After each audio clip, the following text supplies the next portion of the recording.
What's up, tricksters and tricksetas, and welcome to another Tier 3 sub VOD review presented by favorite rating coach CHARLATAN Papito. Today at our coaching table, we have our friend E-Turns, and he is Ascendant 1, Diamond 3, Diamond 2, Ascendant 1 peak, Jett main, playing on Split. Now, once again, this is not the actual Tier 3 sub VOD review that you get through my, Discord subs. So this is like a free VOD review, essentially. I already did some coaching with E-Turns and he is getting better. He already has a training, aim training, everything set for him. And this is like a short, small checkups that we need to do for the E-Turns. Now, E-Turns, brother, I'm gonna review all of the other documents that you share with me after this VOD review. Obviously, I'm not gonna do that on stream. I don't wanna expose anything. And today we're just gonna focus on how you can play better Jett on Split and what are you still lacking within your gameplay. Overall, since our coaching, things are looking pretty good. I'm not gonna lie. Like, literally, I only hear by it, what? Okay, stream is good, stream is good. Eternus. Like, basically, every single one of your stats on your tracker is pretty goddamn good. On both of these accounts. The only thing is that, it seems like you still struggle a bit in clutch situations. When it comes to the team play as well, like, we're not there yet. And maybe, we can be picking better fights and more favorable fights, especially on this account. I mean, like, you have a really good ADR, very good KD, but only 52% win rate and 72 KST. So, we can definitely have more impact, and we're gonna see, like, what are you lacking there right now, and especially on Split. When it comes to your agents, I mean, like, basically we set you up on Jett, Phoenix, and Chamber. On this account, Phoenix worked very well, Chamber as well, and Jett is fine. Okay, roster for now is fine. Like, I don't think we're gonna be making any changes there yet.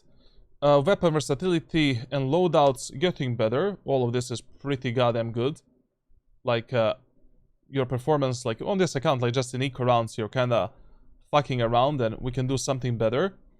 Operator is there, Bandit, Stinger, a bit, maybe we can use a bit more of a Marshal and Shorty and Outlaw, like, to save money for the Operator in those anti-eco rounds, but it's getting better than before.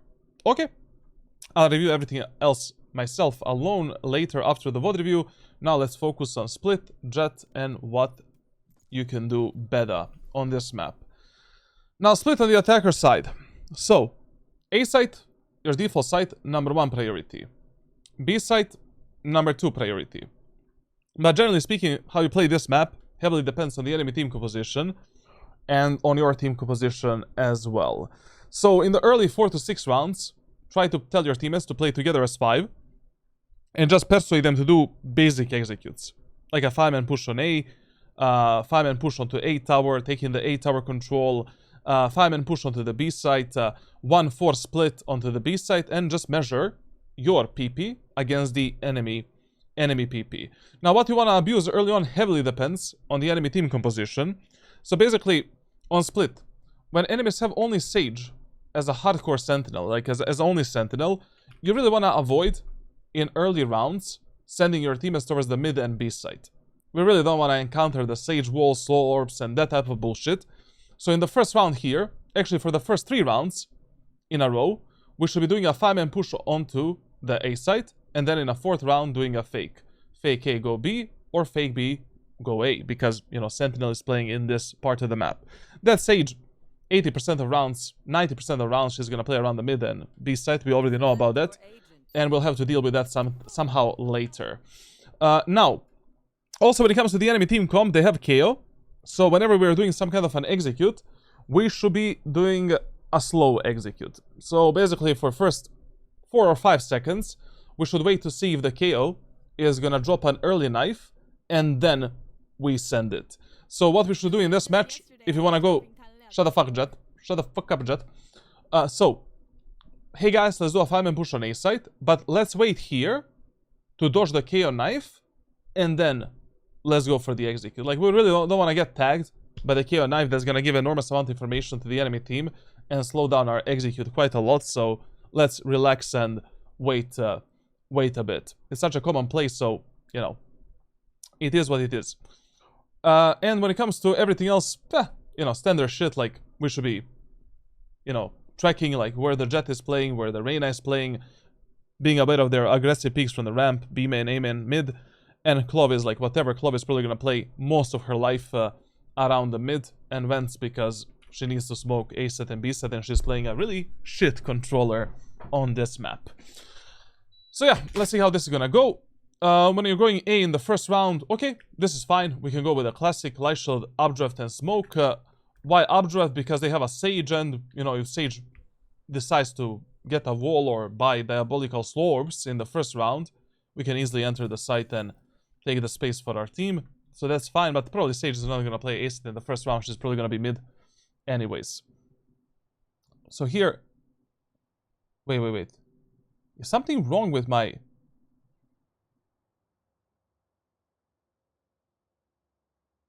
There's no way that 2 VODs don't have sound. Huh?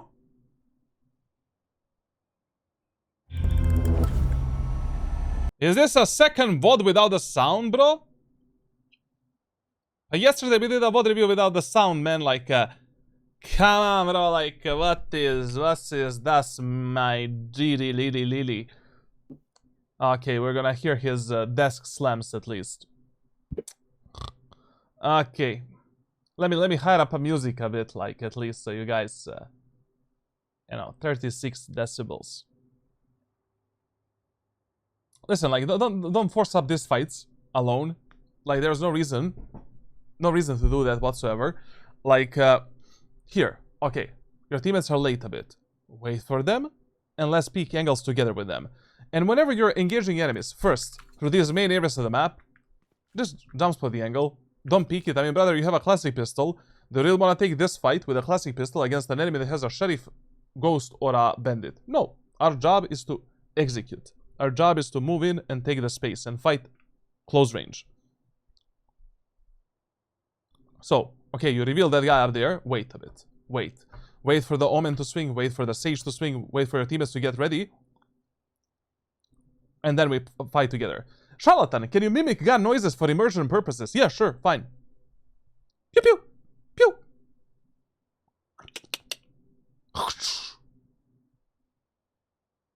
Let's cross into heaven. Try to see if we can challenge Reyna.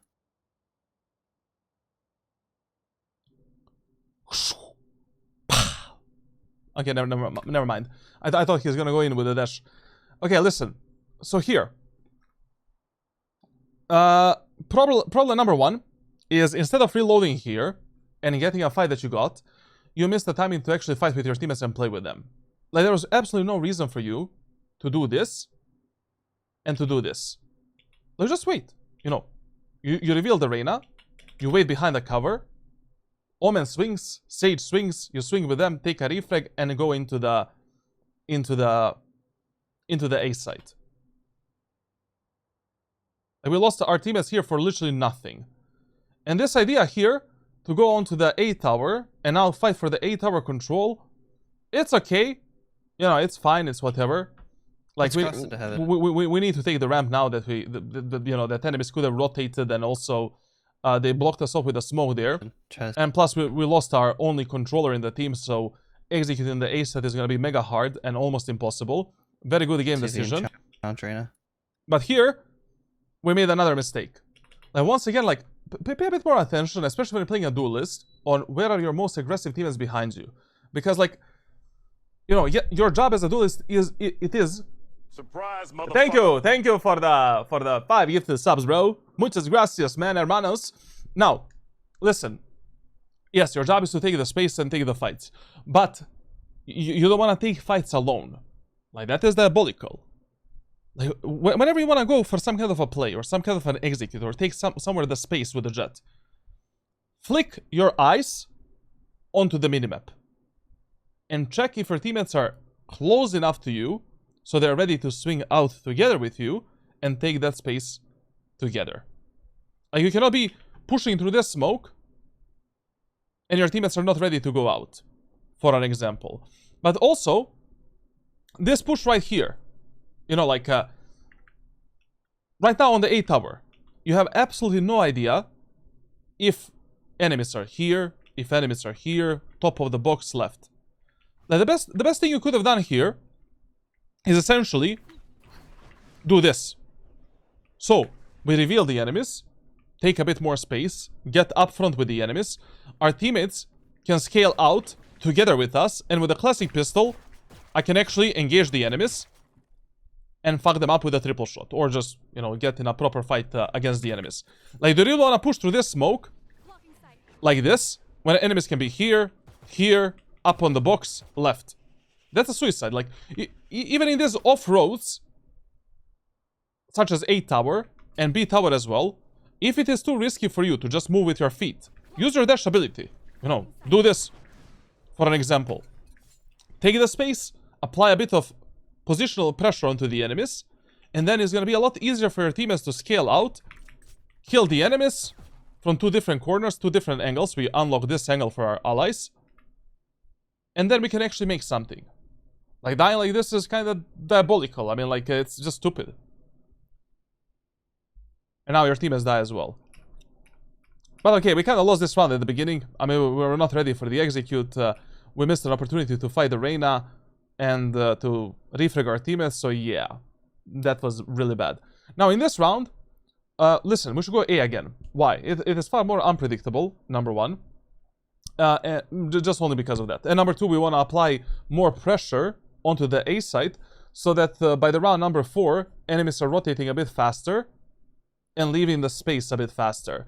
So here, you know, even my dead grandma from the grave knows that you're gonna go B or mid in this like eco round of split. And that's also the rule that you are following on a defender side. No matter if you win or lose the first round, you play on the B tower the second round. Just go A. You know, in this round, once again, we can send it onto the A side. You know, you can maybe get a bandit in a smoke and basically just try to go for a regular execute, pressure the enemies at the elbow, and take the space at the elbow.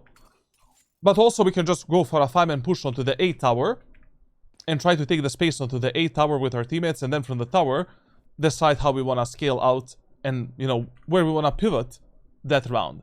But here, like, going B or going mid, like, this is a suicide, Sudoku, TikTok. You know, you're gambling quite a lot. And also, we know that enemy like Sage is playing mid and B. She's gonna deal your executes quite a lot. And like, we really wanna pull away our teammates from a sentinel, because your teammates are not gonna make the right plays. They're not gonna wait for the utility. They're not gonna break, like, just avoid that unnecessary risk early on. Let's just measure our strengths against the enemies on a site where we know how the enemies are playing and what they're doing. I mean, from that previous round, okay, I already know that enemy Clove is definitely the mid player. We know that Reyna is the ramp player, so maybe we can kill Reyna with the bandit. I don't know. In this round, also KO played on the A side, which was kind of predictable as well. Sage was nowhere to be found. Sage was obviously the mid or B player. So yeah, let's just send it to A again. You have some information. I mean, like, I would much rather fight. I would much rather fight against the enemy KO on the side that is alone than fighting against now potentially 3 or 4 enemies on the B side. But props to your chamber, very good shot. It will not happen often in Diamond and Ascended.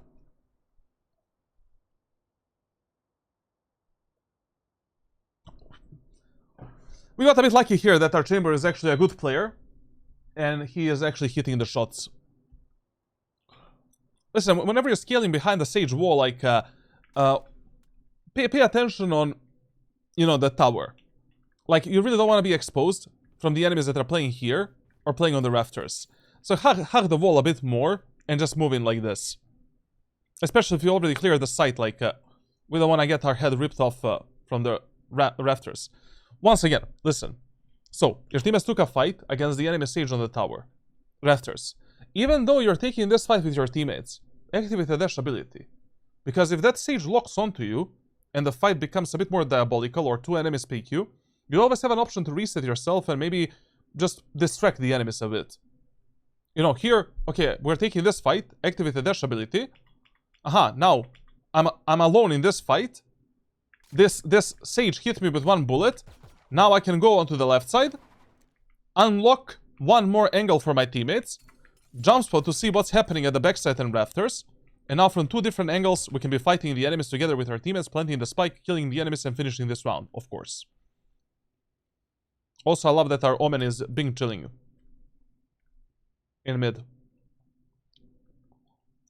Okay, and also, like, whenever you're fighting enemies with the pistols, like, especially classic pistol, never be a static target.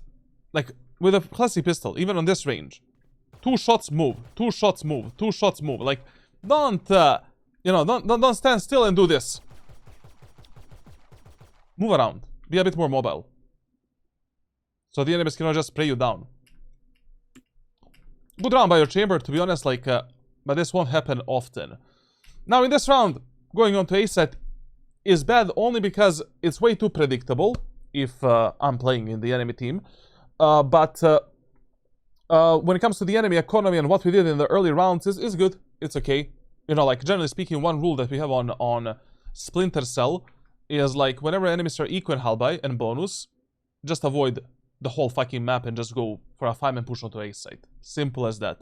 Like, when the A site enemies don't have that many strategies or tactics, how they can F us up in some crossfires or with some shotguns and stuff. We just need to clear the smoke. And that's it.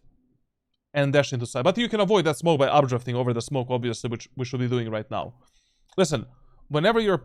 So you have a long-range weapon. Any weapon. Marshal, Sheriff, I don't know, Bandit, Vandal, Phantom, it doesn't matter.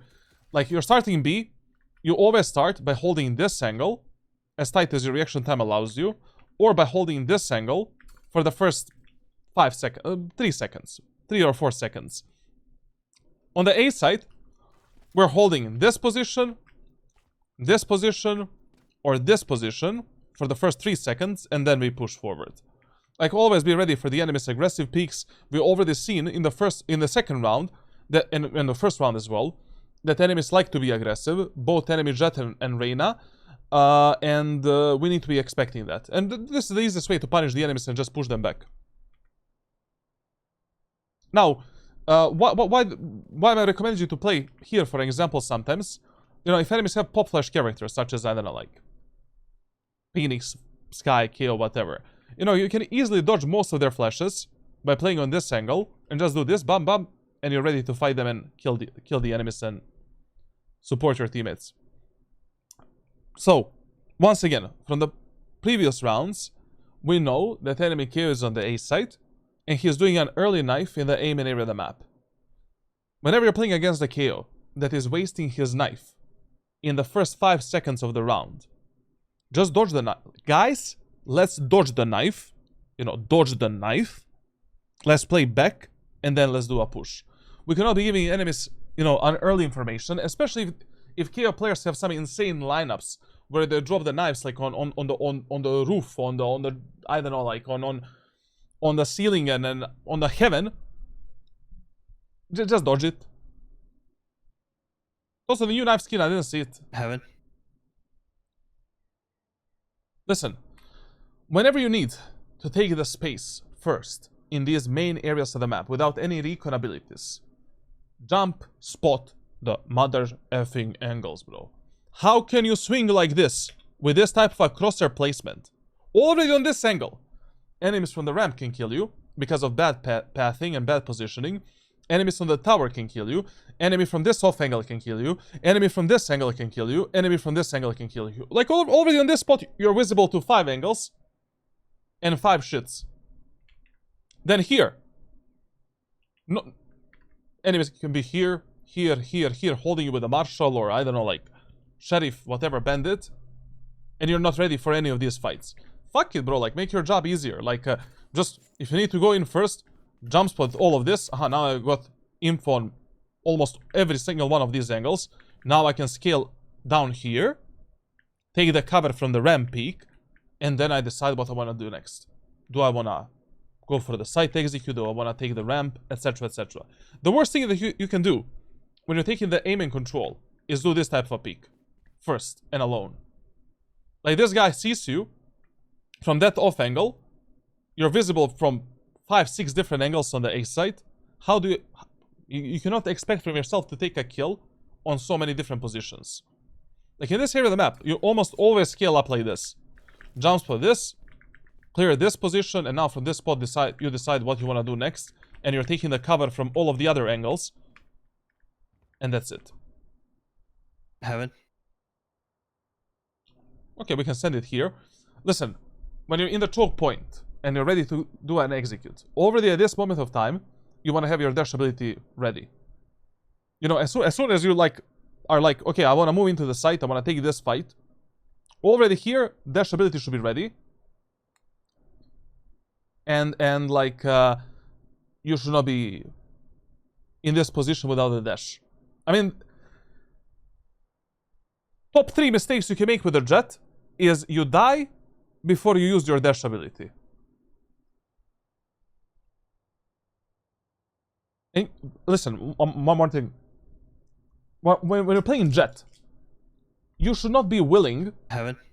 to spend so much time in the choke points like this, overexposed from 7 different angles and off angles. Also, you're never willing to take these fights whatsoever. Like, this is not your job. Your job is to move in, take some safe space, survive, push in, wait for your teammates to come in, and then fight together with them. Like, on the A side of a split, 90% of times your job is just doing this and getting into this position.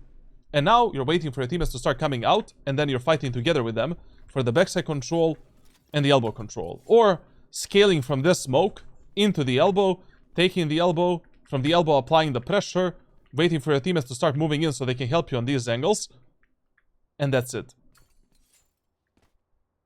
Unnecessary danger.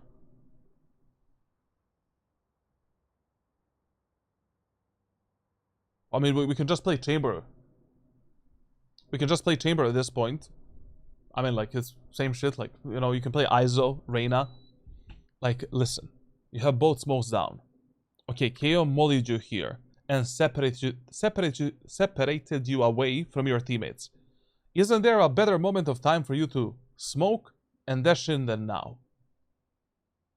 How do you expect to fight the enemies on so many crossfire setups and so many angles that we didn't clear? Plus, we don't have a recon agent in our team. So there's, you know, that's another layer and another problem that we need to fix with our dash ability.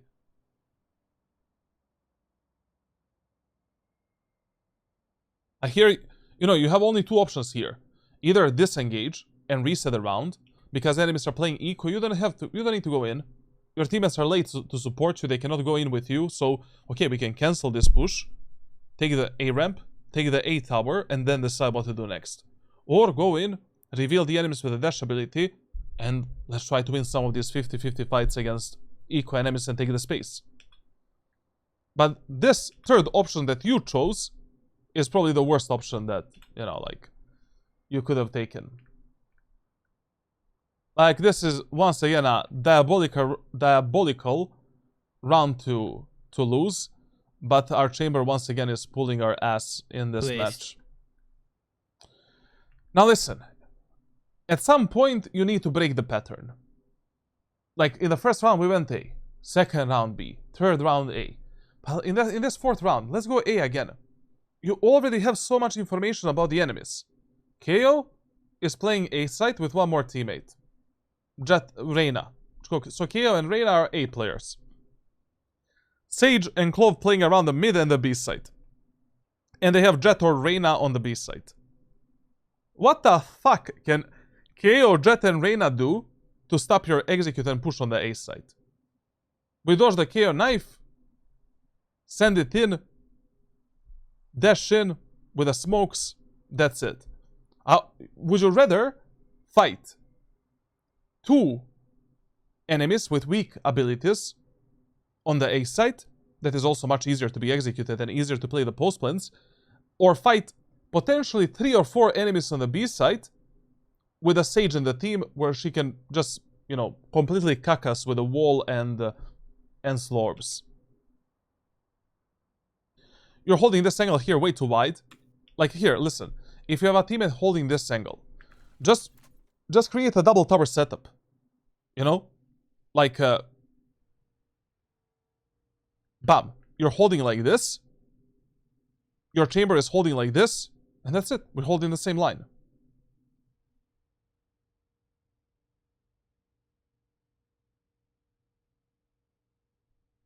Do you see the new map? It's basically Corrode 2.0. Literally, it's being played the same as Corrode, the same strategies as Corrode, similar team compositions as Corrode. Like, except the doors, like, everything is the same.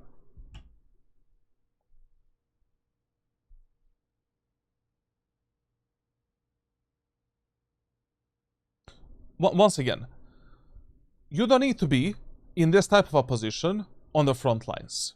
So, Sage dropped us orbs here. Enemies can peek us from sight, peek us from the back side, from a lot of different positions. From here as well. Just wait. You know, like, right now, what you should be doing is hide behind the box, wait for the slorb to expire, and then, with the dash ability, we go into the site. Why are we hiding? We're hiding to dodge the potential KO flash, to not die from the enemy's peeker's advantage, and to be able to assist our teammates instantly, like this. So your only job is looking at the minimap right now, waiting to see if your teammates are gonna pick some fight, and getting ready for an execute. Like, one thing that should never happen to you as a Jett player is dying way too many times before you use your dash ability and smoke to go in. Because if you die, then it's gonna be 10 times harder for your teammates to win that round. Like, you're never willing to take some 50-50 or stupid fights in these areas of the map. Unless it's an eco round, halberd round, and you just want to trade yourself for as many kills as possible. A bit more safety, and you'll be fine. Here we really cannot move in. I mean, listen. You can do an observe dash execute above these slorbs. Like, you know, what you can do here, if your Omen wanna go like that, drop a smoke here to cover the backside, and then do this. And take a space together with Omen. Or you can maybe cover the Omen, and just do this. Bam. Now you can use a second smoke to cover up yourself from the backside, focus on the right side with the Omen, and we start taking the space from left to right, together with our Omen.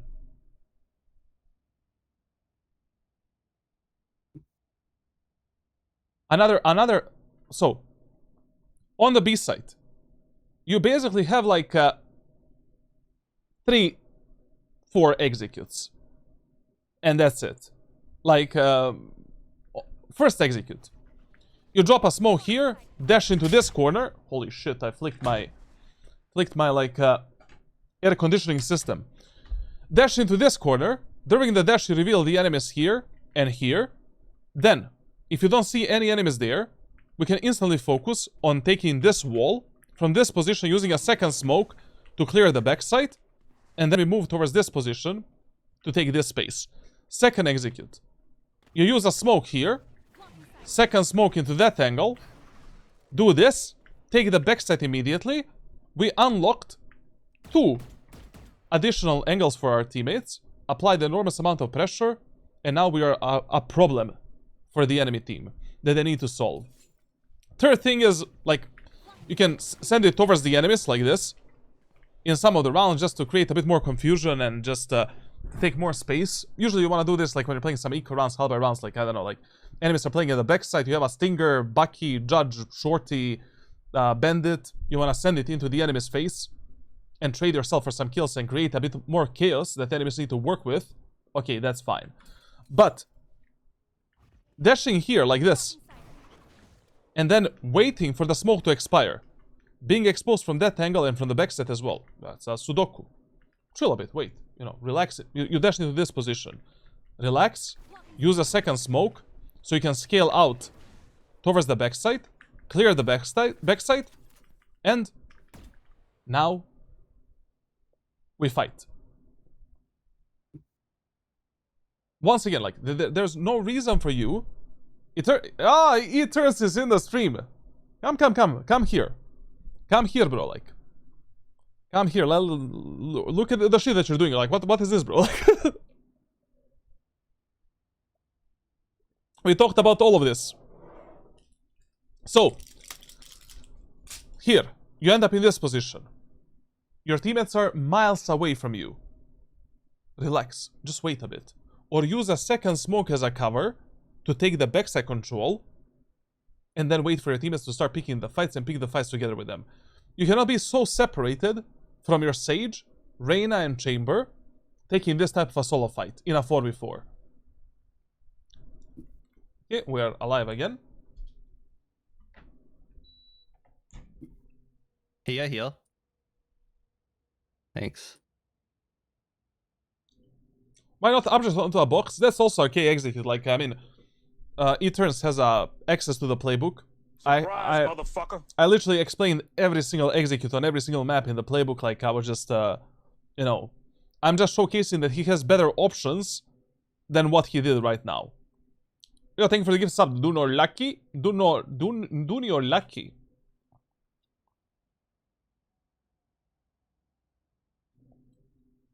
Okay. Here as well, like, once again, I don't like your positioning compared to what your teammates are doing right now. So, why would you be taking a fight from this position? Where you're exposed from the tower and from the left side as well. Move a bit closer so that the enemies cannot see your head from the tower. Then, your teammates are going left. Go left with them. Your Reyna wanna do this swing. Do this swing with the Reyna. And let's fight on all of these angles on which Reyna can be picking up the fights. You don't need to hold this. If there's a Sage wall here, just focus on the fights at the backside, rafters, and CT. This is blocked anyways. Who's gonna be here? Once again, you're forcing a 1v1 50-50 fight, a headshot fight, for no reason. Just fight from the left. We're safe from this shit. We can even plant the spike without fighting the enemies.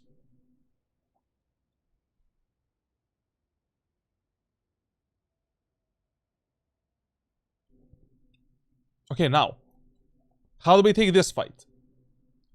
You just stay here, wait for two of your teammates to pick a fight on the left side, you swing out, we kill the enemy Jett. Why your teammates need to be the first contact? Because if you die in this position, these two guys cannot refrag you. If the enemy Jett peeks like this, and deletes you.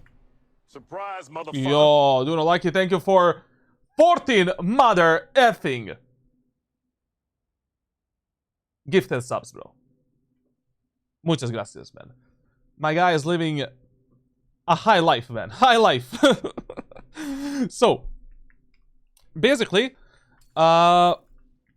you know, when you're playing a refrag game with your teammates, one thing that you should always be asking yourself is like, you know, when both you and your teammates are holding some crossfire setup, is who should be the first contact? That is mega important. And you need to find an answer. Surprise, motherfucker. I regret. Thank you for a tier 1, brother. What is this, a Sabaton? Oh, we got a new coaching giveaway. Can we get another 48 subs for a second giveaway? So, listen. A player that cannot refrag the other player needs to be the second contact. So, in this example, maybe I didn't say that very well, like my English today is not working. I was too hyped for the you know, I lost my voice on the Falcons major.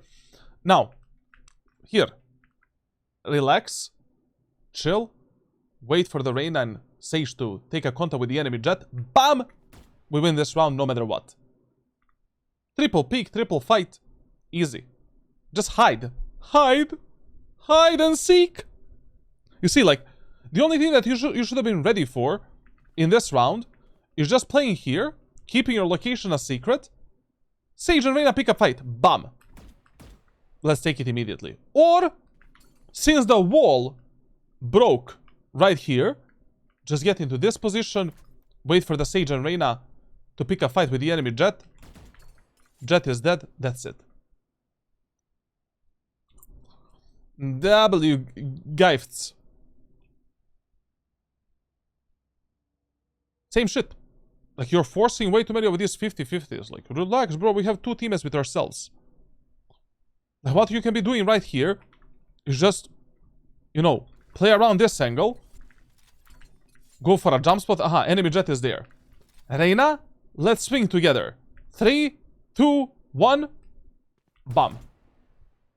Slow down a bit. You're focusing way too much on the kills and not focusing on taking the proper fights, which is gonna bite you a lot. That's why we are 1-5 right now, and we almost lost this round as well. So far, we are 3-1 only because we are lucky. And you really don't want to rely on luck in ranked solo queue. Surprise, motherfucker. Don't like anything for that.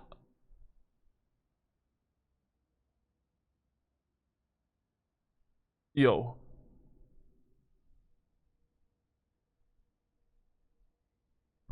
Chat, you need to say thank you to the Dunio Lucky, because right now on Discord server, you have three giveaways for free coaching.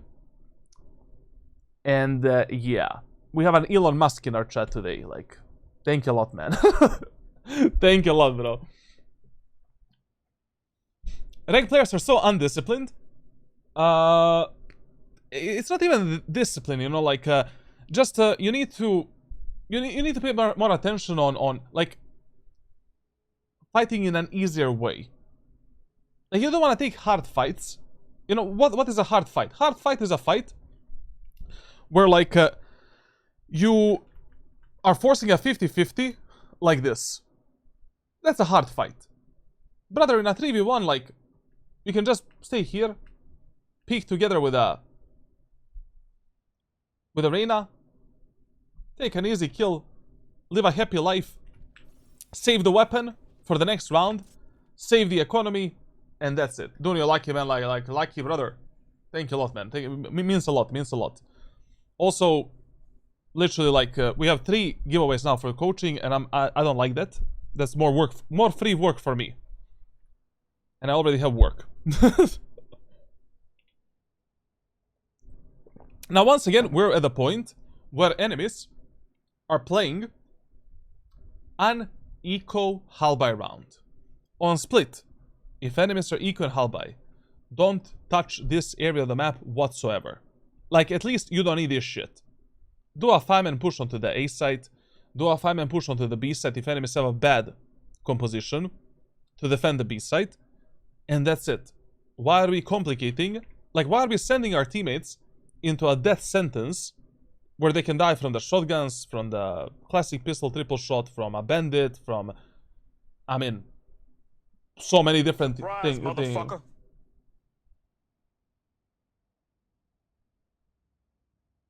Oh, that's a one for the Gintoki, man. Yo, chat, listen. Every single one of you guys that got a gifted sub right now, join my Discord server, connect your Twitch account with your Discord account, and you get a free access to the ranked playbook for a month.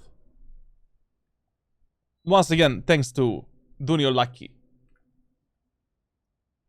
Now, E-turns, man. Listen.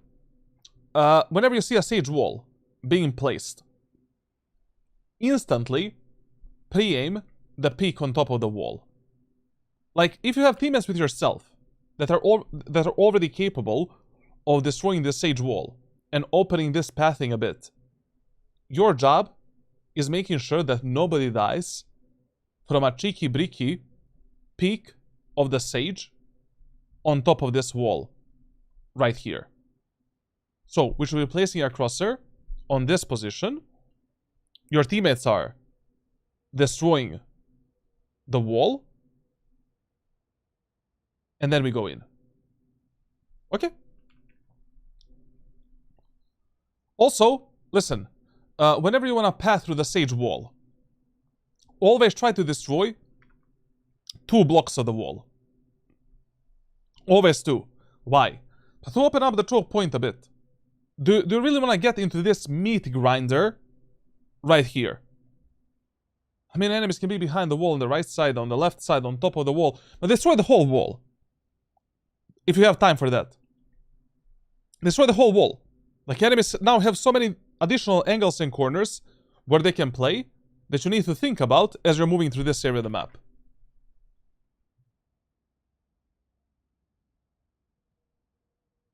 We should thank the great Lord in this round that enemy sage used a slow orb and she stopped you a bit.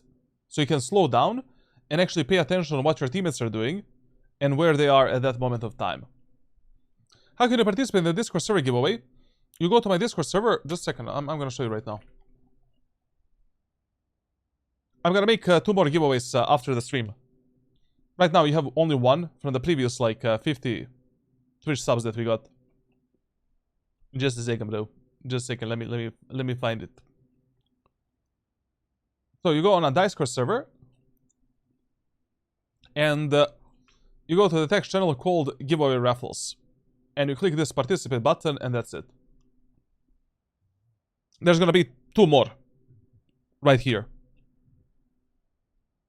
I'm sorry that, you know, on 10 subs per stream, I'm always doing a custom games, but when I come back from vacation, I'm gonna do like every stream at least 1 custom game.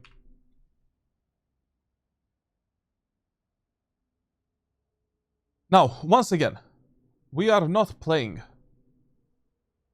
Split very well on a macro level based on the enemy's economy.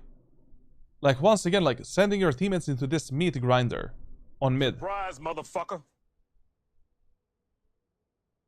So what, now I need to show my penis on stream? Is that what you're telling me? I mean, that's fine by me, like, it's...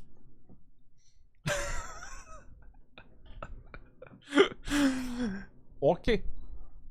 My guy has some like connections in the Twitch department.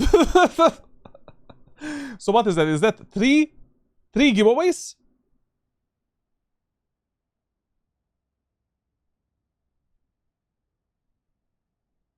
Brandon, if you want to blind through, we can take this. We were promised ball eating stream from the Magic's clutch.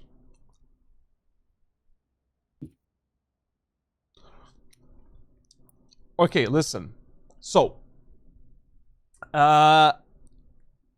this went better than I expected. This. Like, this went much better than I expected. But you cannot rely on this amount of luck. I just delayed my own coaching with those giveaways. What do you mean you delayed your coaching? What coaching?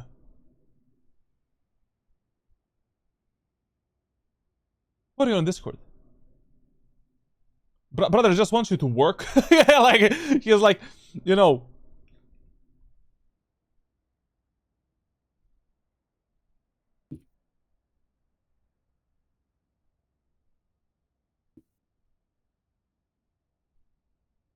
Okay. Okay. One rule that we talked about during our, like, you're Adam. It's you, Adam, brother. Like, why don't you say that? Like, I don't know by the names. No, man. Like, I'm gonna do your VOD review, and I'm gonna make a plan for you on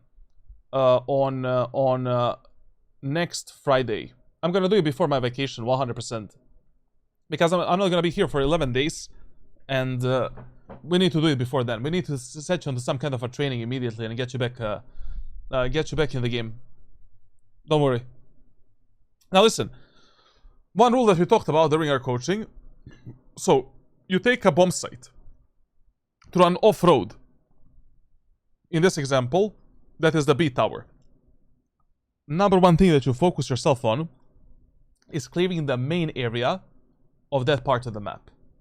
Because your teammates are 99% of times gonna be completely unaware of a single possibility that one enemy could have pushed the B main. We need to clear the backside, we need to clear the B main, and then we do everything else. I mean, depends. What else? Surprise, motherfucker. What? Okay. Thank you. No, listen.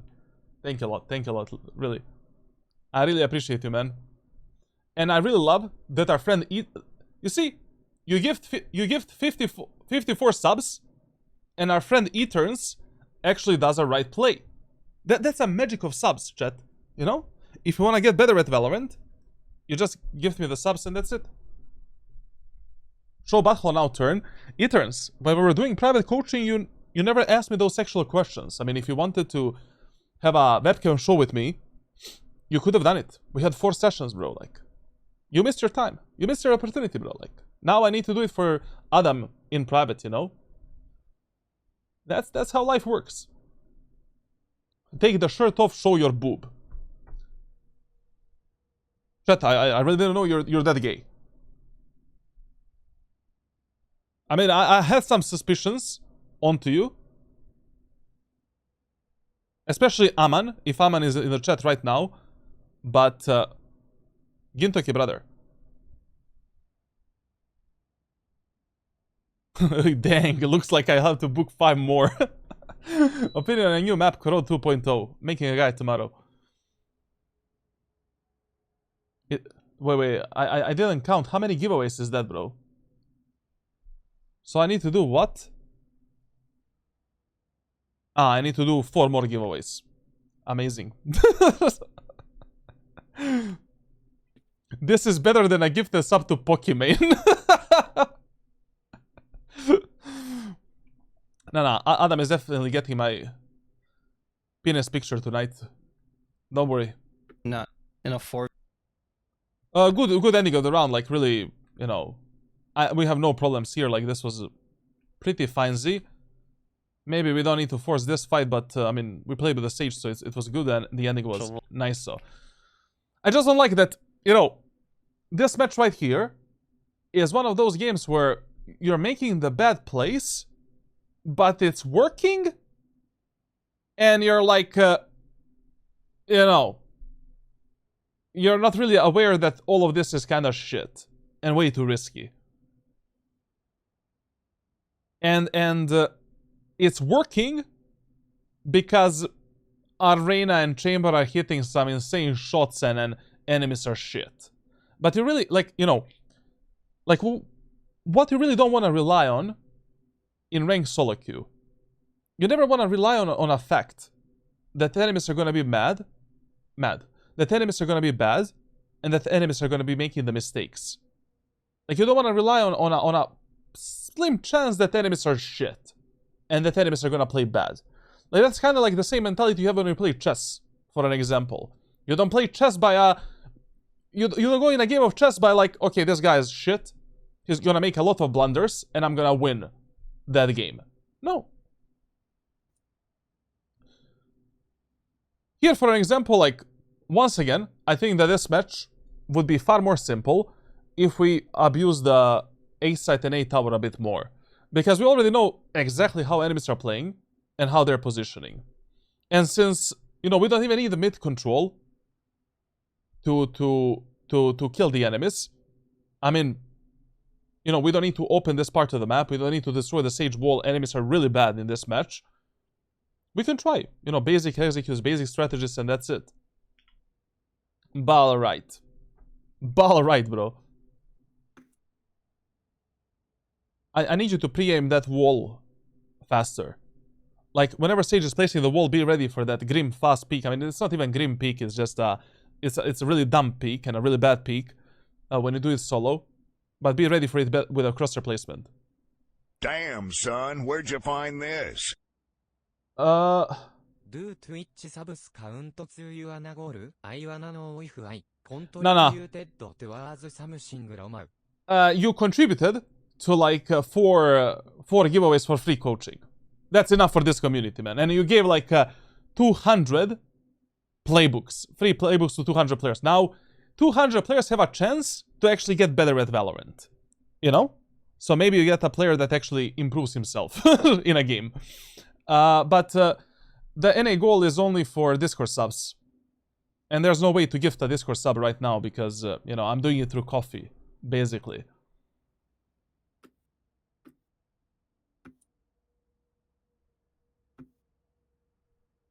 Okay, we're playing a very weird round. Listen. This play that you're doing right now is a completely 50-50 play at this moment of time. Sometimes it is okay to do this play. And when is that sometimes? Sometimes is when you have approximate information where the enemies are playing behind this wall. But Doing a blind updraft dash into the vents like this in a full buy round is an absolute Sudoku.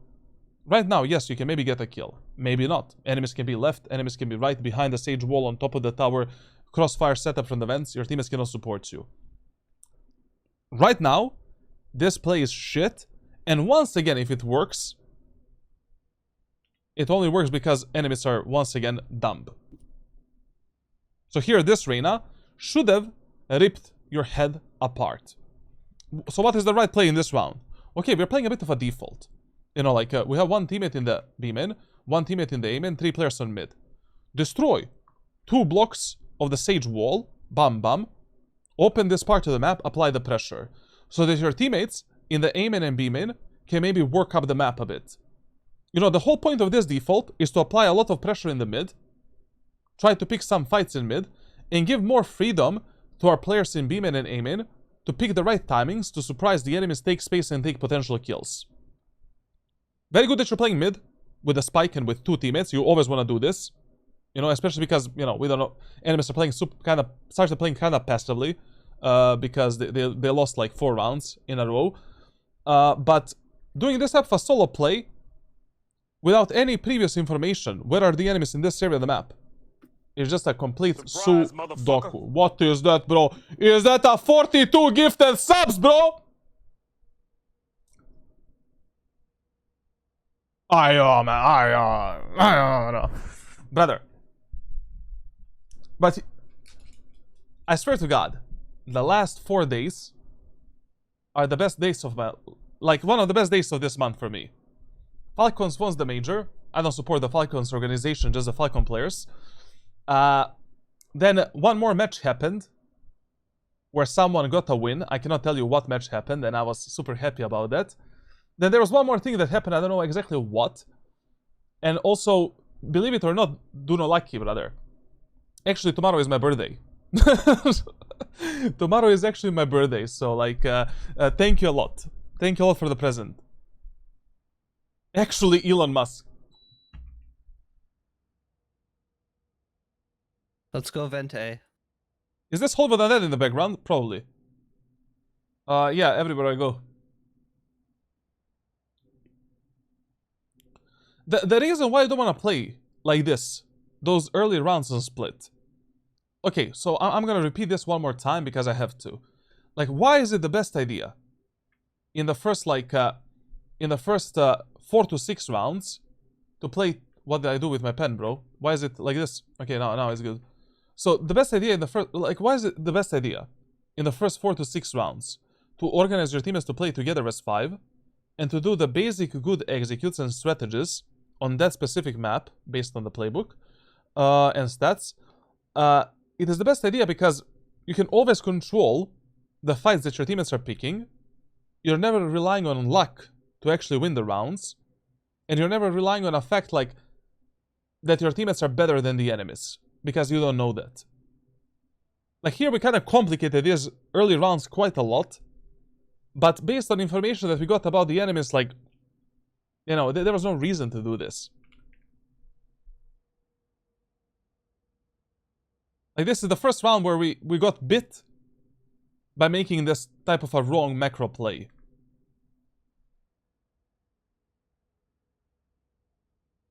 Now, this fight here, like, was also kind of interesting. Listen, so what you want to do in this type of fights, so you reveal an enemy.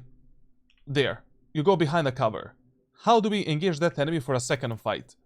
So first of all, we want to abuse the maximum peekers advantage and essentially, like, go for the fastest possible peek to kill that guy. Like, if you want to commit to this fight, the best way to take that fight is like this. You come closer to this wall, you pre-aim where you saw that enemy, and you go for 2 consecutive footsteps. 1, 2.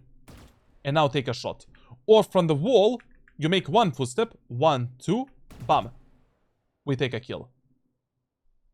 That is how we take this type of a fight. That's how you get the maximum peekers advantage and highest chances of winning this type of a duel.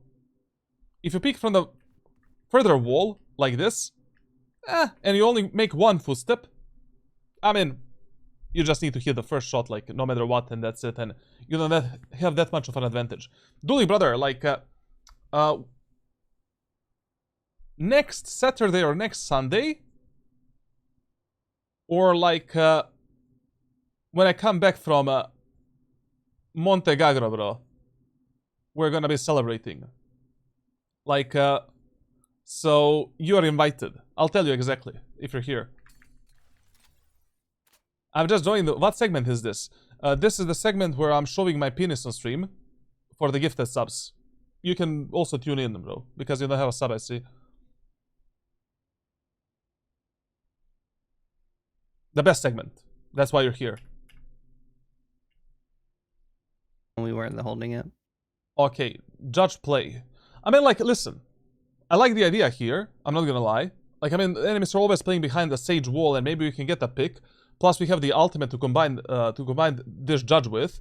But once again, like, I just unnecessary complications for such a simple match. Like that is how we call this type of a VOD review and this type of a gameplay.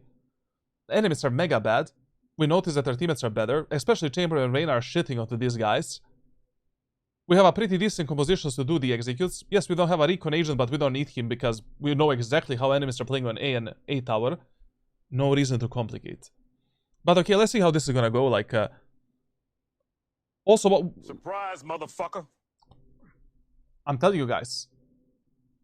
No, say, bro. Like, you join my Discord, and after the stream, we're doing the penis reveal. Okay, so what I don't like about this peak is like you're not respecting the angle perception disadvantage whatsoever. Like, you cannot peek this angle before the enemy's sage drops a wall, and you cannot peek it like this. So at this moment of time, when you were in this position, enemy that is behind this box, and enemy that is on this position in the vents, he already sees a bit of your shoulder, and we cannot slow peek this angle like this, because you could have got killed by that enemy that is in the vents or that enemy that is close to the box. You cannot be so ignorant when it comes to the angles and when it comes to this perception advantage.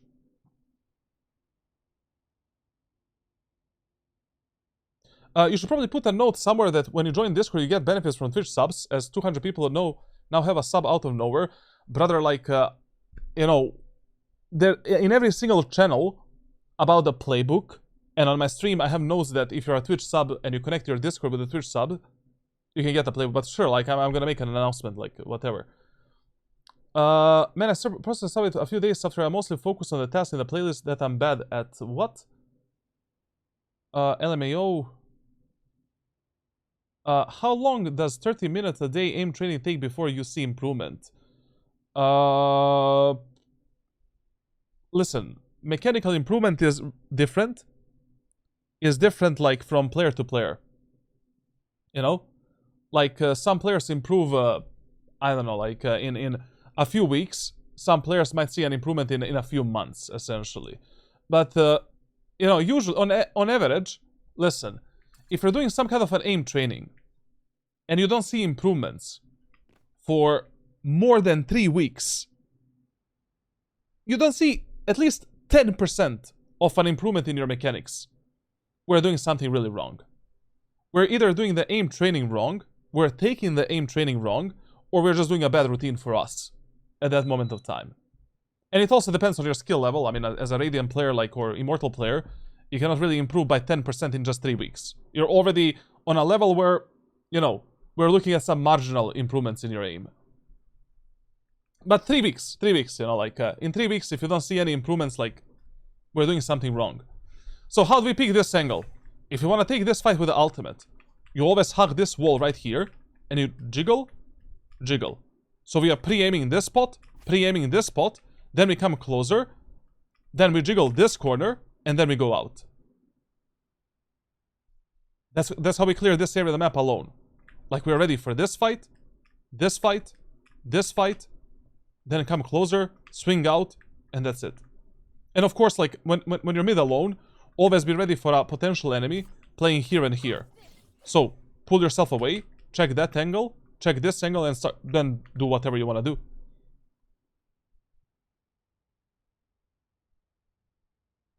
Once again, I really don't, you know, like, Surprise, motherfucker. when you see a minion, yo, Kastan, you joined the penis party, man. Thank you a lot, bro. You also want to see my PP? Thank you a lot, brother. Like, thank you a lot. What is Polak Rodak, bro? Like, what is Polak Rodak? I guess it's happy birthday, bro. Okay, so when you see this type of minimap in a Diamond Low Ascendant lobby on a 4-2 match where you're actually winning and where enemies are shit, brother, on a macro level, like, we are not really doing a right job. Like, why do you need to be in mid right now? But okay, let's see what you're gonna do, how you're gonna take this fight. Also, especially with the Jett ultimate, you don't want to take this fight. Like, this fight will kill you a lot of the times. Like, this pixel fight is a really bad fight on mid. Why? Because it works in a favor of an enemy that is playing from the tower. And also, when you have the Jett ultimate, you need to be mega giga precise to hit a pixel headshot on this type of position. So whenever you're mid and there is this type of a sage wall, avoid this type of fight at all costs. Like, a good player that is playing from the tower should be able to kill you 8 out of 10 times. Now, of course, we're not really playing with the best players ever, and once again, we got a bit lucky that the enemy Jett is, like, doing random shit. Now, what did I teach you during our coaching in these type of situations? So, your team has default. We make a pick somewhere. So right now we killed an enemy in mid. The enemy Jett. Reset the round. If you have time to do it, reset the round. We have 18 seconds to play this round. Enemies don't know if you're gonna go mid, if you're gonna go B, A, whatever. Where should we reset this round? Towards the chamber and Omen. In A main. We regroup into the A main together as 5, do a basic 5-man execute onto A site. There is maximum 2 enemies defending A site at that moment of time. Maximum. Because they have B open, they have mid open. We just applied an enormous amount of pressure on mid as well. That round is yours. Like, whatever we do here on mid is just an unnecessary complication. An unnecessary fight, unnecessary peek, unnecessary everything. And also, pay more attention on what your teammates are doing behind you. So, okay, so we broke this wall, we open up this wall. But your teammates are actually going A.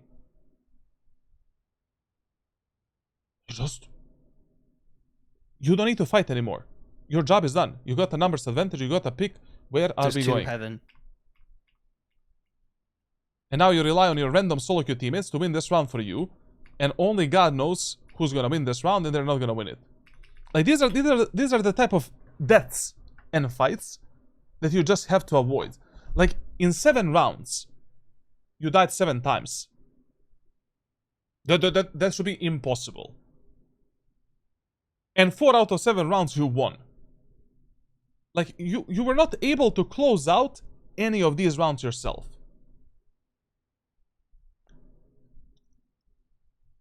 You cannot be playing like Valorant like this in Diamond and Low Ascendant. You need to value your life a bit more, play on those advantages, and figure out how you can fight together as a team. Basically, or at least with 1 or 2 of your teammates. the solo duelist right now.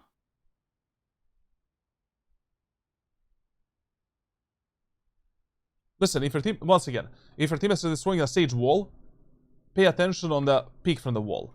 Like, you hold that, your teammates are destroying the wall. So that sage doesn't kill us all on mid.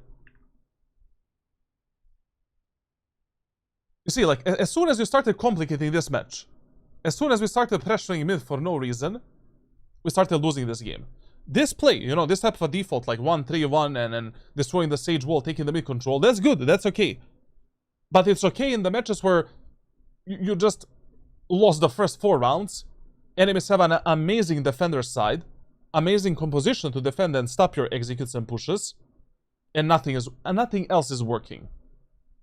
But the problem is The problem is like we didn't try that else. Leviathan, who did you bet on? I bet on Falcons. And I didn't watch Champions of I didn't watch the Masters London. Brother, you Falcons can't push versus this Furia now. is like the match that you watch. Let's rotate to A, walk through sewer. And you never bet on Valorant. Never. VCT is so shit for betting, bro. You never know who's gonna win. Like, matches are way too RNG. Literally, Yeah. a 5-goal... I believe 5-goal players can win a Masters at this point. No disrespect to the pro players, like, obviously, that is not true, but the problem is, like, the game has a lot of RNG factors, running gun, and that Walk bullshit. through sewer.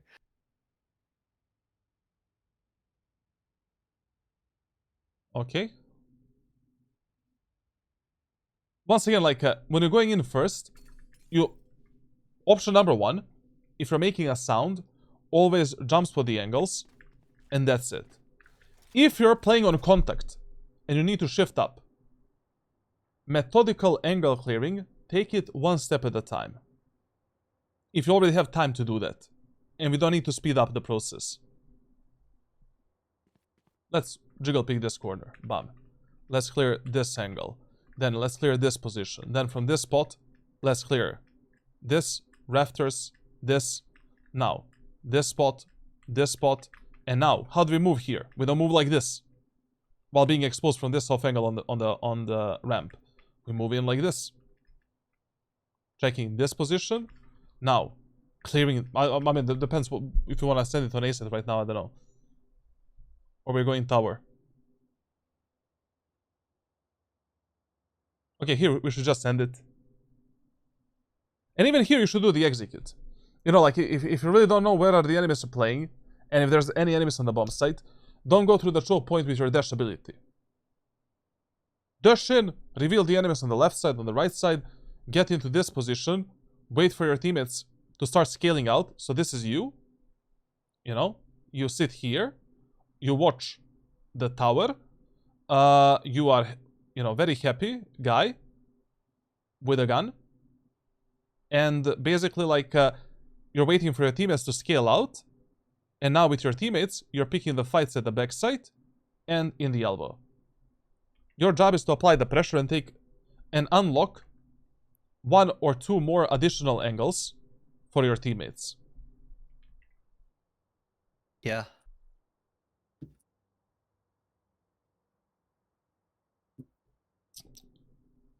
Okay, this should be a W. I mean, like, the only problem in this post plant right now is that our Omen is playing alone on the rafters, and we cannot support that Omen. I mean, Omen is dead. So here you kind of have like 2 options. You can maybe go into the A main and hold the A main and rafters, and from the rafters try to kill from the ramp try to kill the enemies, or play with a Sage and play with a Reyna and hope for the best. Yeah, like basically with the Vela you do pretty similar executes as a default executes. Is native better than true stretched? It's a personal preference, and try both, see what works for you, and that's it. But there's no clear winner, you know? Both resolutions have some problems.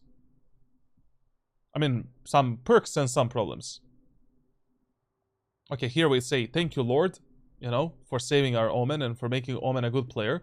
Now, in this A-set postplans when your teammates are playing from the site, the main position that you want to take is like playing around the elbow, right here. So that you're ready to fight the enemies on the rafters, to fight the enemies on the ramp, and to fight with your teammates in the elbow if our Sage picks an aggressive fight. So right now you should not be playing here, you should actually be playing around the cover, so you can choose whether or not how you want to fight this Clove, when you want to peek, how you want to peek, and who you want to support. Positioning is your biggest enemy, and forcing this type of unnecessary fights. Chill a bit, relax, you know, like implement one rule in your gameplay for the next 4 weeks. I get a kill. If I'm not in a high pressure moment where enemies are literally bombarding me with utility right now and forcing me to make a play, take a cover, relax, look at the minimap, and then decide what you want to do next.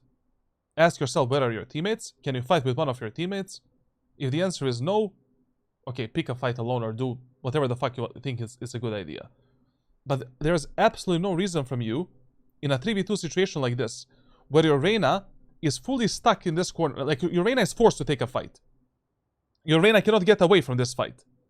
Why are you the first contact? Let your Reyna distract the enemies right now. Move a bit closer, right here.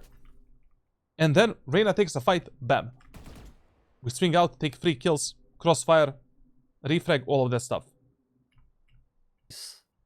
Like, once again, luck saved us. And this match was mega lucky. And there cannot be a match where you play 8 rounds and you die 8 times in those rounds. Like, there's no way that so many times you're picking so many fights. Boys, good news. What, you got a leak of my penis? The game after this, I went 22-10 on split, but I figured you would want the one where I did shit.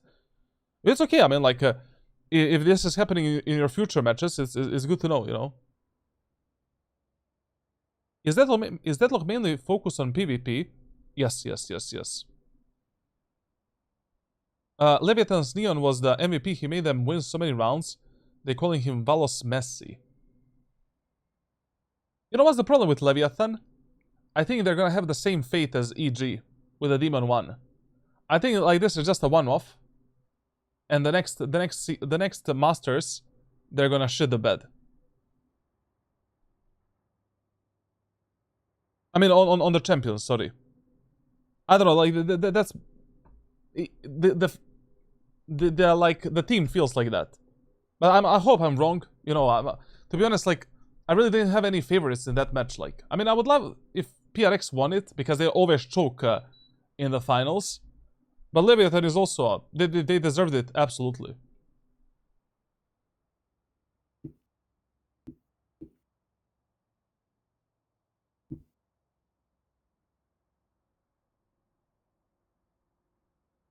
They're quite young, to be fair. The Leviathan. Okay, so here I already told you what you should do. We should not be losing our chamber like this. And this fight was absolutely okay to take. This is the only fight where we literally just missed our shots and we needed to take this kill. This is, you know, like, when it comes to the mechanics, I can see in this VOD that your mechanics are getting better. But I don't know how much you're doing the aim training that I shared with you. But based on all of the mechanical problems that I've seen thus far, like, that aim training is still the shit that you should be doing for at least 4 more weeks. We have some problems with 117 on Reyna. With like micro correction still, and with the timings to take a shot. So like, yeah. I don't know. Like, why are you being racist towards the A set in this match?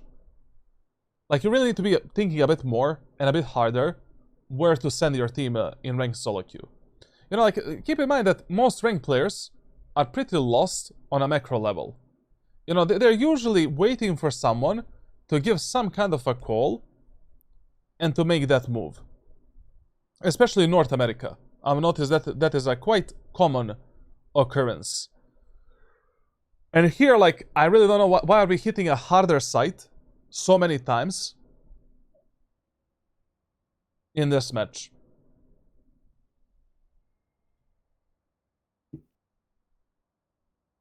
Aspas crying after today. LOL, Leviathan won without him. How many masters how many masters Aspas won? Did he win any?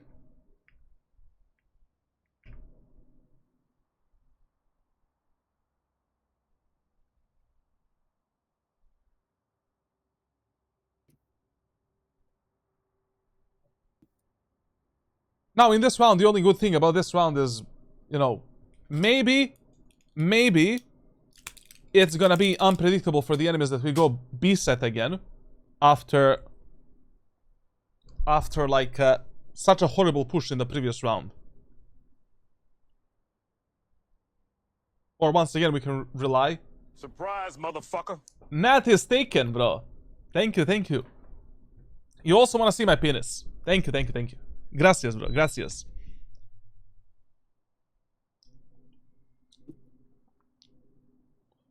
Now, the play that you did here is absolutely fine only because of one reason, but I don't know if that is the reason why you did this.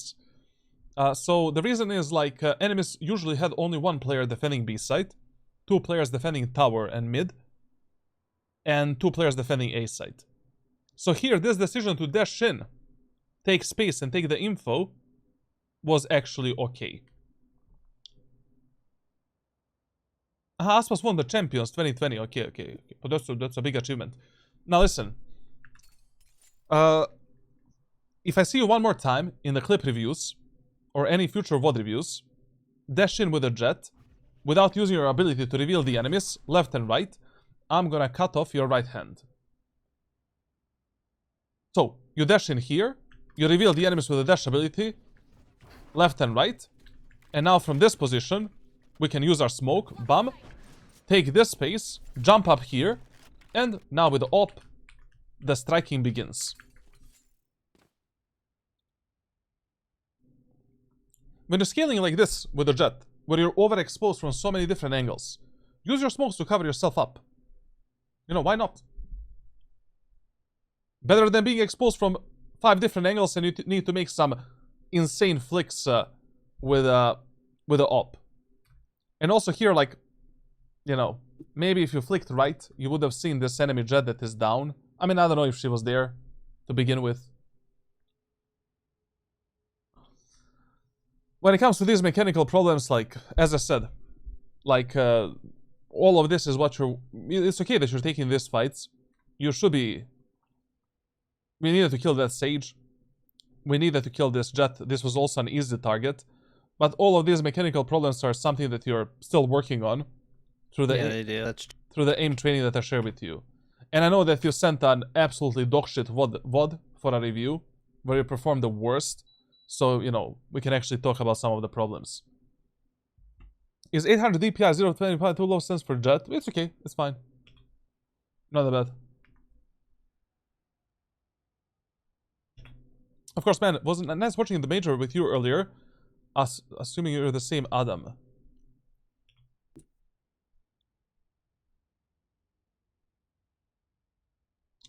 Adam and Eve.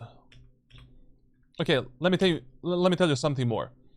So, when you're playing together with a team like this, and you get a pick in a main area of the map, like this pick for an example, instantly send it onto the site.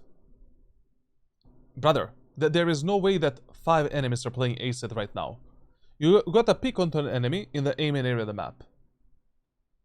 There is maximum 2 enemies in this whole A tower and A set area right now. Maximum 2.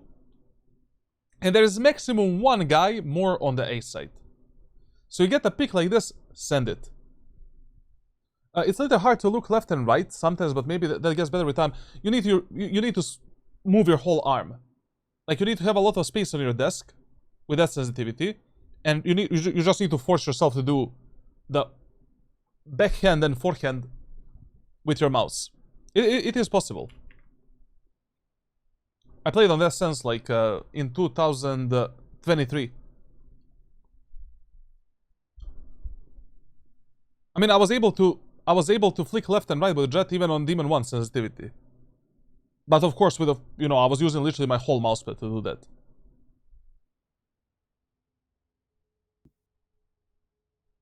But this play, after a kill in the main area of the map, you decide to send it onto the A tower alone, where the enemies are definitely gonna be, there's gonna be at least one enemy here, alone, in a 5v4 numbers advantage. Once again, you make this play again, we cut off your left arm. And now we play with the feet. Like, this is another round that you kinda lost. You're just sending it too much, like, what you really need to apply especially in these type of games, where, like, you're losing a lot. I mean, you're losing the fights. I mean, you died 11 times in 11 rounds. That is insanity. Like, that's just too many deaths. That's impossible to happen in ranked solo queue. If this is happening to you, in a match like this, whenever you want to make some decision, whenever you make some kind of a good play, take some space, take a kill, reset yourself for 3 seconds. Just for 3 seconds, hide in some cover, deep breaths, you know, like you're bringing a new baby into a life, a new idea. Look at the minimap and ask yourself what you should do next. 10 times better than overheating, taking another stupid fight that is maybe good or bad, I don't know. You don't know as well because you didn't put an inch of a thought into that decision.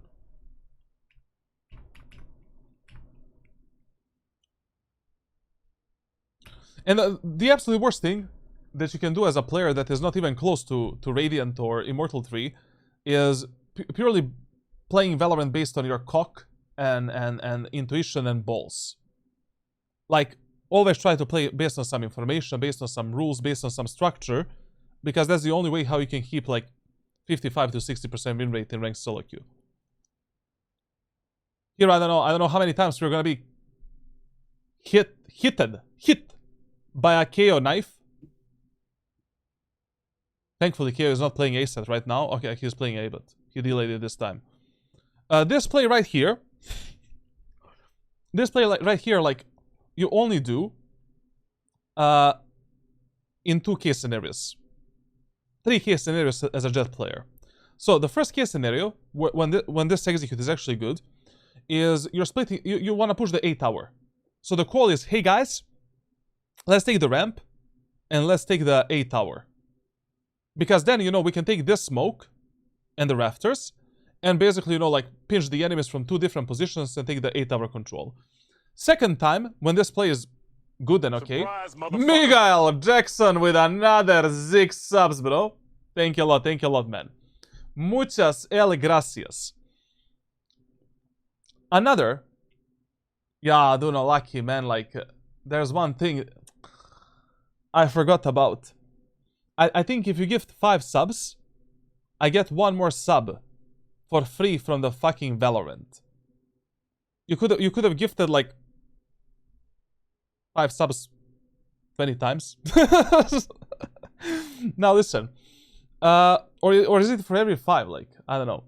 So in this situation right here, the second time when this execute is actually good is when you're playing some eco round, halberd round. Surprise, motherfucker. QV, thank you for the prime sub and enjoy the playbook as well. Thank you for scamming Jeff Bezos.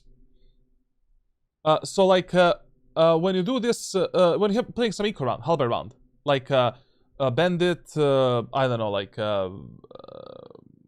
bandit, I don't know, like shorty, judge, bucky, stinger. Okay, you can go into that smoke and try to make some aggressive play and try to take a kill there. And the third time when this execute is okay is when enemies, for some reason, are always fucking you up here. You know, you do this regular smoke dash execute, like here, whatever, like all of the executes from the playbook. But you always die on the site because enemies have some very good counterplay or something like that. Then like, okay, you can go onto the rafters, take the rafter smoke, then from the smoke apply the pressure and go with your teammates. Miguel Jackson, thank you for destroying your bank account for me. At this point, everyone is going to have a playbook. But this play, you really don't want to do, you know, when you didn't try all of the other basic executes, and where you don't know how enemies are going to respond to your regular 5-man push. And another problem of this play is like, brother, there was not a single round in this match where we did a proper where we tried a 5-man execute through the A main area of the map onto the A site. This was the first time we had the smokes in time. Our teammates were playing with us, and everything was perfect. Like, everything was perfect, bro. Like, this is the time where we could have just went in, do a 90-degree execute with this smoke right here, dash into this smoke, take this position or take the elbow and see how it goes. Chat, what does a gifted sub do? I'm new to Twitch. So basically you join my Discord server for coaching, you connect your Twitch account with your Discord account, and you unlock the rank playbook on my Discord server and some secret coaching. So basically, like, you know what, with a Twitch sub, and a tier 1 Discord sub, you get a few rooms unlocked, but the most important scheiße is like this. You get the playbook right here, and you get the As the Coach channel. So basically, you know, you can ask me the questions here. I respond to them. Okay, I mean, I respond to every single one of them, but you might wait for a response like for, I don't know, a few days. I'm gonna leak something, but I need to disable the Discord. So overall, on the attacker side, like, at least in this VOD, like, a lot of your plays are made purely based on your emotions, based on your big dick, and not really based on, you know, where are your teammates at that moment of time, what are the enemies doing, where did we find the kills, You lost. like, you really need to ask yourself a bit more questions before you start making this plays. And there were so many unnecessary fights, unnecessary solo fights, like, in this specific VOD. Like, basically, from these 12 deaths, maybe like 3 deaths were justified. You know, like the solo fights that we lost, that we needed to take. Like, for example, that time when you died with the operator, that was justified. You missed the shots, you had to hit them, that's it. The fight with the KO, we could have taken that fight better, but that fight we needed to take. That was a justified death, which once again, with a better aim and better movement and crosshair placement, we could have killed the guy there. And another death that was justified, you know, in equal rounds. So, okay, when you died, that was okay. But, you know, let's say from these 12 deaths that you have taken on the attacker side, at least 7 of these deaths were not needed. Like, basically, we could have avoided them. Just with better positioning and just by fighting together with our teammates. And with the proper executes. Now, on the defender side of Split, that is where you win the games on Split, you know. So basically, on Split, listen, if you win just 3 rounds on the attack, the match should be over in your favor. Like, it is so easy to defend on Split, so easy to make the pressure, so easy to make an early advantage, so easy to make the right place. Like, this and Ascent are top 2 easiest maps to be played on a defender side. So, the story goes like this. You have everything explained in the playbook, but TLDR. Split is a fast rotation map, which means that you always value the team play over the map control. So basically, like, whenever your teammates are fighting somewhere hard, and on the first contact between your team and the enemy team, you can make some kind of a move. Whether it is taking more space from the enemies or like just rotating and helping your teammates out and keeping the track of the timings if the enemies could have lurked, flank, etc, etc. So you just value the replay game over anything else.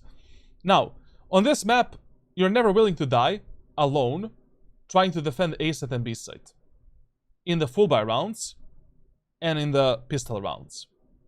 In eco hull buy rounds and in the rounds where you're in some kind of a disadvantage, okay, you can fight and try to trade yourself for as many kills as possible and try to make some solo advantage. Now, another thing when it comes to Split is that you always value the B tower and A tower control over the B site and A site. So whenever enemies are splitting A, splitting B, fight for towers, essentially. Because if the enemies unlock this or unlock this, the rounds become 10 times more complicated and 10 times harder. And you don't know what your teammates are gonna do. It's very hard to control your teammates after that. And every single round should be played in some kind of a semi-aggressive way, where you should be gathering information in B main, mid, A main, especially with the Jett. You want to go for some early peaks from the A main, A tower, B main, mid, with or without the dash ability. And all of these plays are covered in the rank playbook. Or you can just jump spot the enemies or hold some tight angle. Now, the first round of Split, you always play on A. And the second round of Split, you always play on the B tower. Why do we always play second round on B tower? Because whenever enemies are playing with low buy weapons, like eco rounds, hull buy rounds, and force buy rounds, chances are 80% that the first contact between your team and enemy team is gonna happen in this area of the map. Best gamble. And why the first one you play on A? Because A site is harder to retake than B site in ranked solo queue. Now, in this first round with the Jett, you really have a lot of options, and it's really up to you what you want to do. You can play some... just a second. Let me reset the server because it's gonna kick us 100% out. Papito, are you hard? He comes into my chat. Says that, bro. Says that. What did I deserve to have this community, bro? Is this Diamond Lobby? That Diamond 2, the 3, Ascendant, I don't know. NA is weird. Let me take a piss, bro.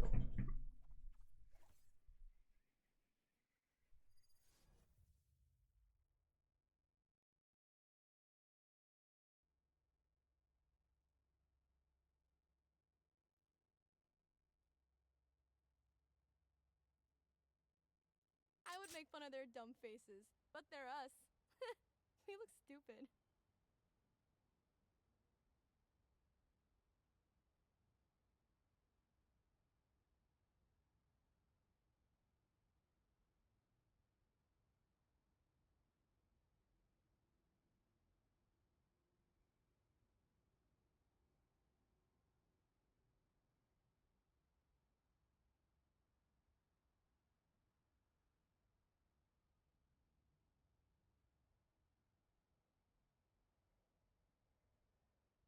Oh yo yo yo yo yo yo yo yo oh yo yo yo yo yo yo yo yo yo.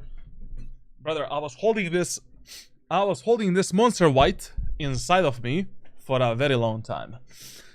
So now with the Jett on a defender side, you have like four or five different ways how you can play this first round.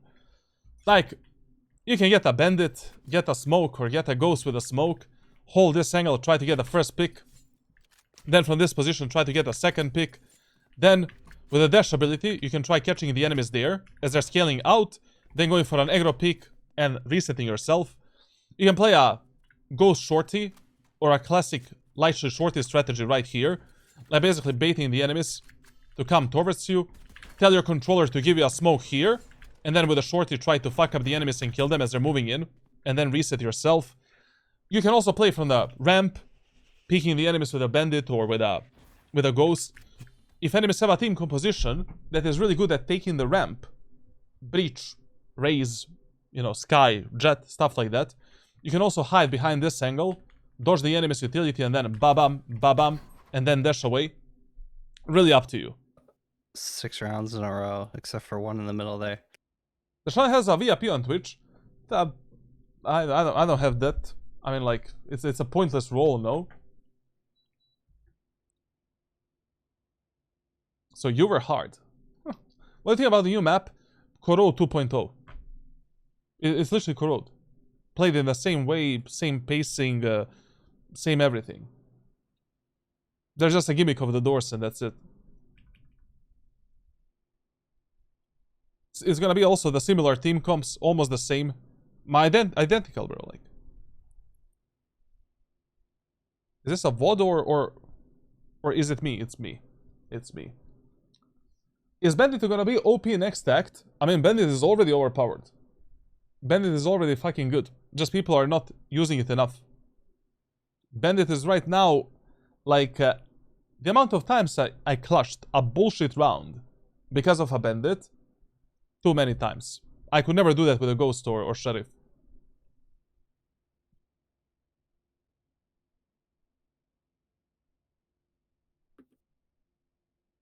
I would like to know YouTube.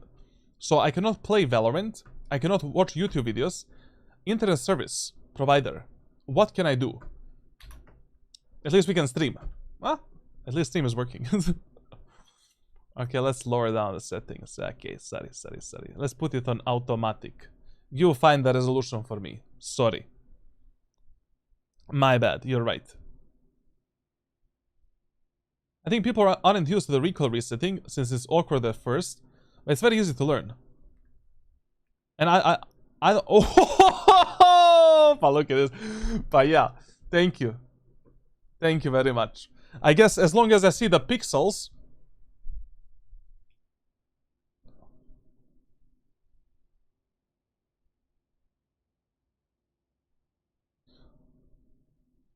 Okay. Listen, man, like, if the enemy plays this stage wall, and nobody is behind the wall right here, if you have teammates on site, drop down, play with the teammates immediately. 144p, here you go, literally. Okay, now, this fight that you have taken here, well, the first fight was good. Now, the second fight. Like, in this type of a fight, when you have a Jett dash ability, a numbers advantage, you only go for one bullet. Bam. If you miss that shot, reset yourself and play with your teammates. You don't need to overcommit yourself to these type of fights. Reset yourself, you already got a refrag. Now we play with the chamber. We wait for the Omen to complete his magical flank and lurk, and we finish this round like a normal human beings. Here as well, like, focus a bit more on the team play and playing with your allies. Like, brother, why do we need to fight everything alone? Your chamber is behind the wall. Your chamber is not ready for a fight. So, your chamber is here. Where should you play right now? You play on this position right here. So we are waiting for chamber to pick a fight. We swing out, fight together with the chamber. I cannot believe I got the anti-fraud pause put on by Twitch. Hey bro, you can still give the subs on YouTube. I'm just kidding. Joke. Okay. And also another thing you need to pay attention on is like how you take the fights with your teammates, because in a lot of these fights where you were fighting with your teammates, you were kind of bugging each other's out with your allies. You know, you're peeking in the same horizontal line, and then this happens. Go a bit more in front of them or behind them, depending, you know, from which angle your teammates are taking that fight. Now, second round of split, you always play on B tower. That's it. And we're defending the mid area of the map. Now, in the second round with Jett, usually what I would recommend you to buy is get a Marshall, one smoke, and a heavy shield. That's it. Marshall, heavy shield, smoke. And then in the round number 4, we can already pull out the operator and start being a menace on a defender's side. I mean, you're not making a mistake by buying a judge. Whatever. But, yeah. And also, listen, if you already have an Omen with a judge here in the aiming area of the map, 10 times better idea for you is to play on the ramp, and from the ramp try to kill the enemies with a judge. Like, we really cannot have the ramp open and A tower open and make a double judge crossfire setup right here. And if your teammates want to do a play like this, even more reasons to play on the ramp. No. Yeah, no, I do. And we cannot leave the A tower open like this. You know, if you already want to play a double judge setup, you know, 2 of you guys want to play judge, let your Omen play here. I don't know, you hold this angle and just wait for the enemies. Jiggle in, jiggle out, jiggle in, jiggle out, jiggle in, jiggle out, bop, bop, bop, and that's it.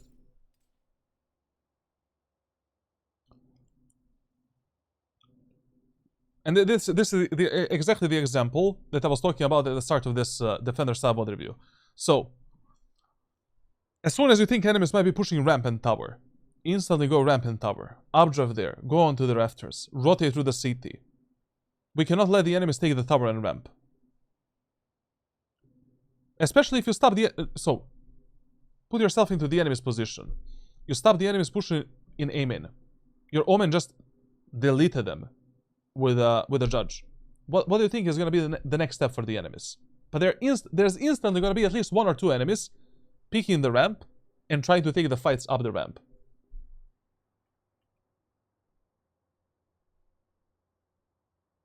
The Demons really have to think all that. Brother, like, all of this is so simple. Like, it's not a nuclear science. Let's be honest. Like, and when I'm personally coaching the players in Valorant, I never coach the players to be to win in gold or to win in silver or to win in diamond. Like, I'm coaching a players with a mindset. One day I want to see you in Radiant.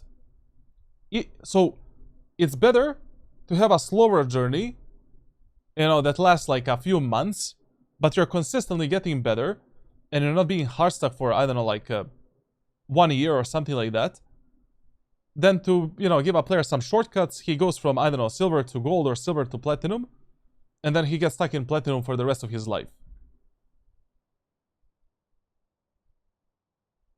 And once again, like, this is really not a nuclear science, like, just playing based on some very simple information and simple instructions.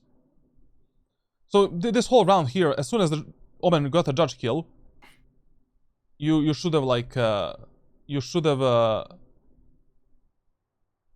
taken the ramp control and played from the tower. Okay, so enemies play the default in this round. Right now we're just wasting our time. Like, listen, you know, Surprise, motherfucker. in this case scenarios, like, you need to choose who you want to play with. Like, you really want to choose who you want to play with. Like, play with, I don't know, play with Omen. Play with like Reyna. Play with like Sage. Play with anyone, you know? What? Is that a 50 gifted subs on YouTube? Nah, my dude is crazy, bro. Like, he says, thank you for a workaround, man. Listen, YouTube chat.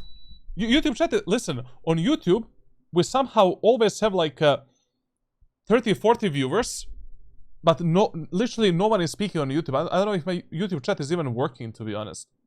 Here. Thank you a lot, man. Thank you a lot. Thank you a lot. That is another giveaway.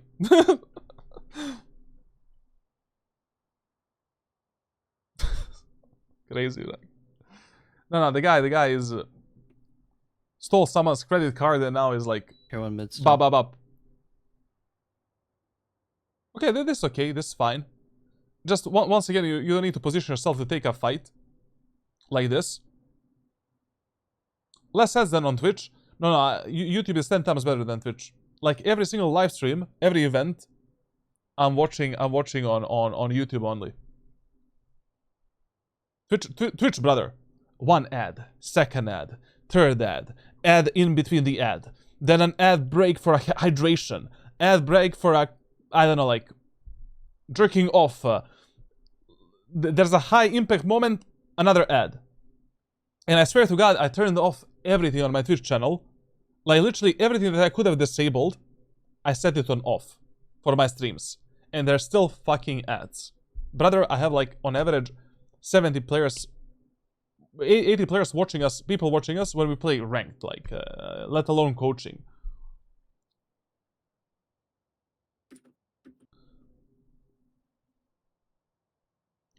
So listen, here we could have had much better decisions based on what happened, you know, in these early contacts, and that's it. But okay, we won the round again.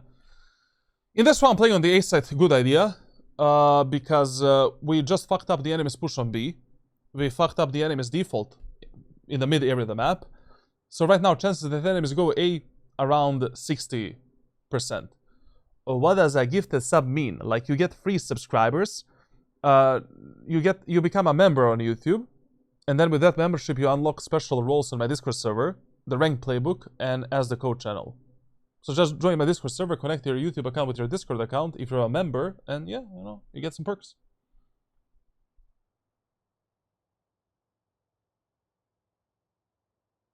Hey, lots. Yeah, this is good. Now listen, problem specifically related to this angle. So when you're holding the ramp push, you always want to hold it like this. So going in and out, in and out, in and out, in and out. Like, you don't want to hold it like this. So what's the problem with this angle holding? Is that enemies might scale out, you know, like this, jump up here, and then from this position engage you. Which is what every normal player should do when you're scaling up ramp. So, you basically want to catch the enemies when they're here or here. So play a bit closer. And also you want to abuse your own peeker's advantage to fuck up enemies on timing and kill them.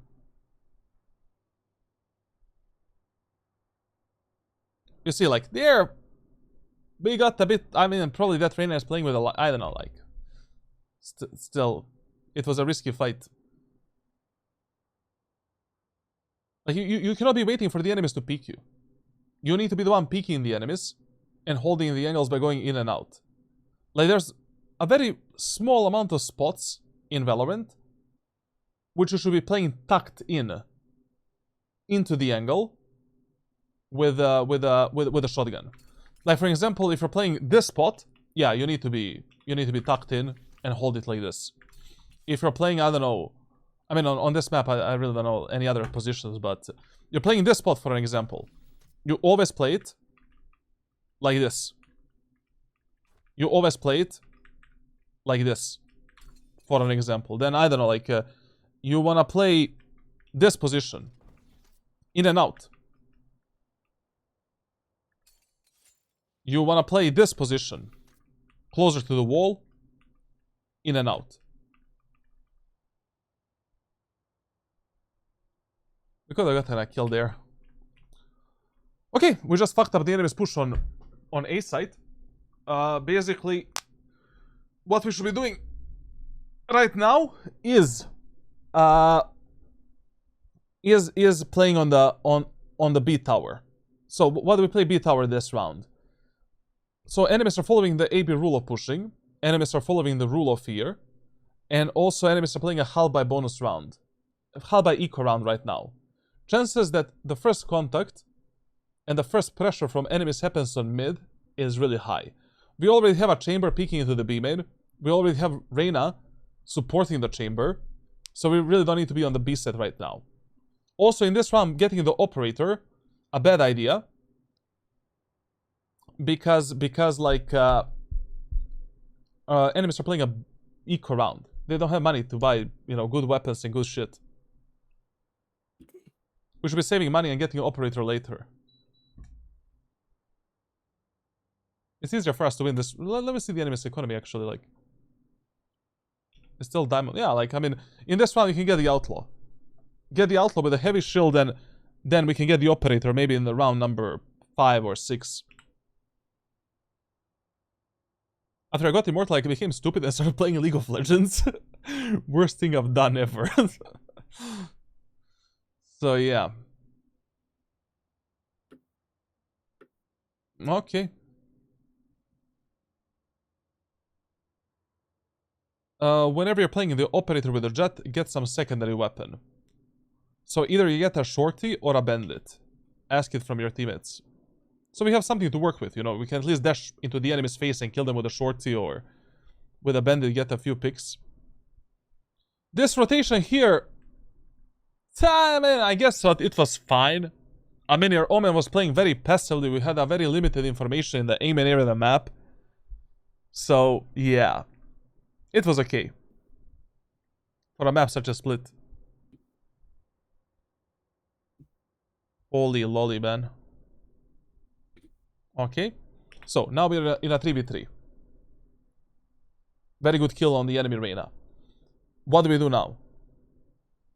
We connect with our Reyna in the spawn, and we play together with her. Right? While holding this cross into the spawn. So we are not playing alone. We're definitely not gonna push the A tower alone with the operator and potentially die from some of these off angles or on timing. We just wanna chill with the Reyna. It's an eco round for the enemies. We can hold this position, wait for the Reyna to make a move, or for the enemies to make some kind of a move, and then start fucking them up. One planning, one unknown. Brother, it is 3v2. You don't need to be here. We should be killing that claw with the Reyna. Not letting the Reyna take a kill alone.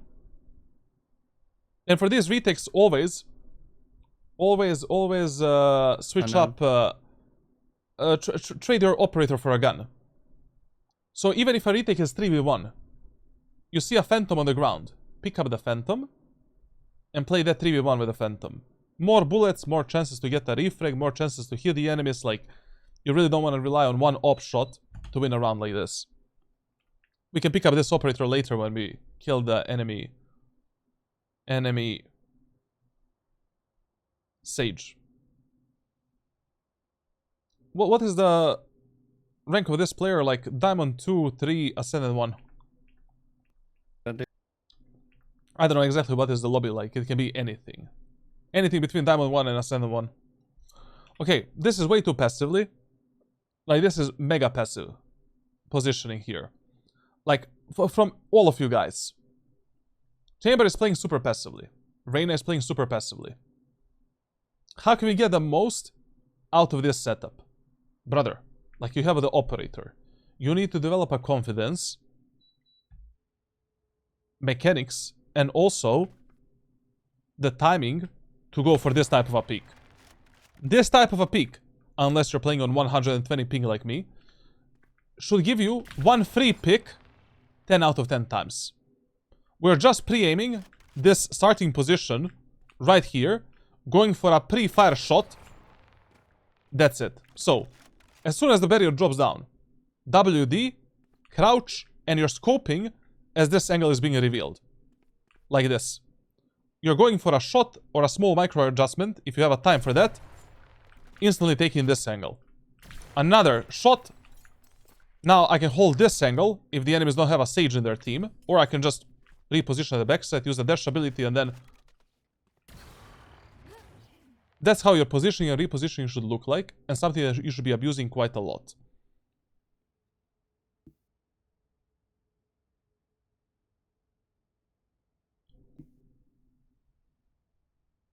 Now listen, whenever you use your dash ability behind some kind of a cover like this, don't use it only to reposition. Like, use the dash ability to take another fight. Like here, you know, you can still dash away, you can still dash onto the side, but do this. Don't just waste it to get out of here. What the fuck is this music? I don't know. Voodoo People Prodigy, bro.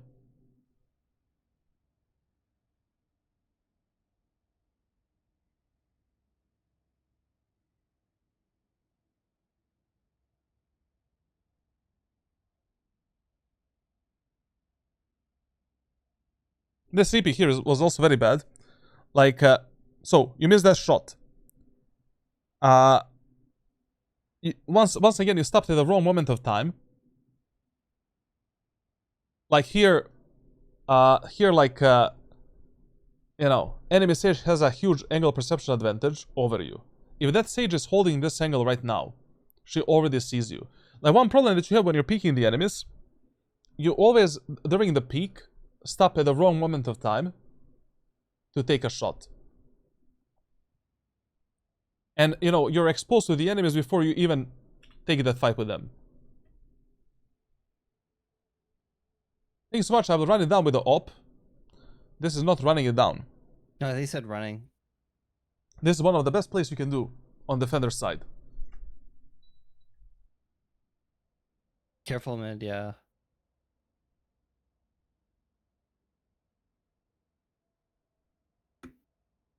Here you also made a bad rotation. To be honest, like, listen. So you just fucked up the enemy's push onto the B side. So what would an average ranked solo queue player do once you destroy the enemies here? Their next objective is going to be making some kind of a pressure on mid. At least one enemy out of these 3 remaining enemies is going to be on mid right now.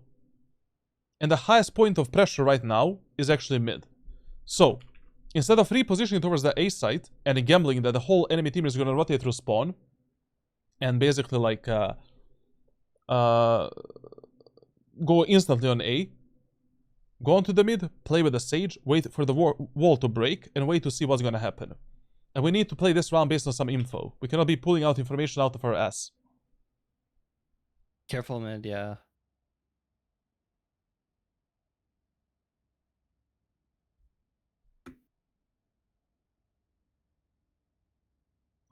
And it's 4v2 ban.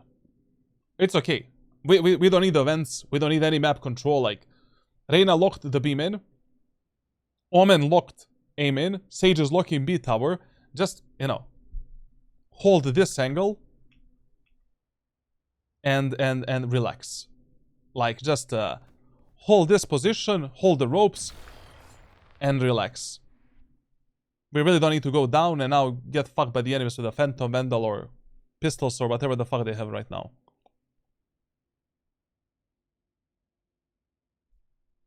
My favorite strat is dashing into main with knives and acing. 10 out of 10. Strategy, bro. Listen, here, if you're holding ropes with the op, make sure that you see both ropes. Like, what's the problem? Like, enemies are inaccurate on the ropes anyways. I mean, inaccurate in Valorant, okay? They can still kill you. But you have an advantage, right? Like, you can just do... The guy ends up on the right side, bam, do that, out. This is also not bad, like, you still see a guy there, crawling in, I think. But the absolute best call and rotation in this round would be just to go onto the tower. Because that's what usually players do in ranked. You know, you stop there pushing to the B site, they go mid.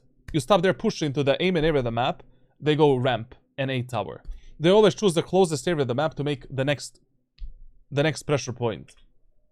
Now in this round, yes, chances are really high that enemies are going to go A, because they have been following the AB pattern to the core, and all of the basic fundamental rules of reading the enemies on the defender side, they have been following that on the attack. Let's see what you're going to do. I mean, for the ramp, we can peek with the dash ability, we can hold an off angle. You have a lot of options.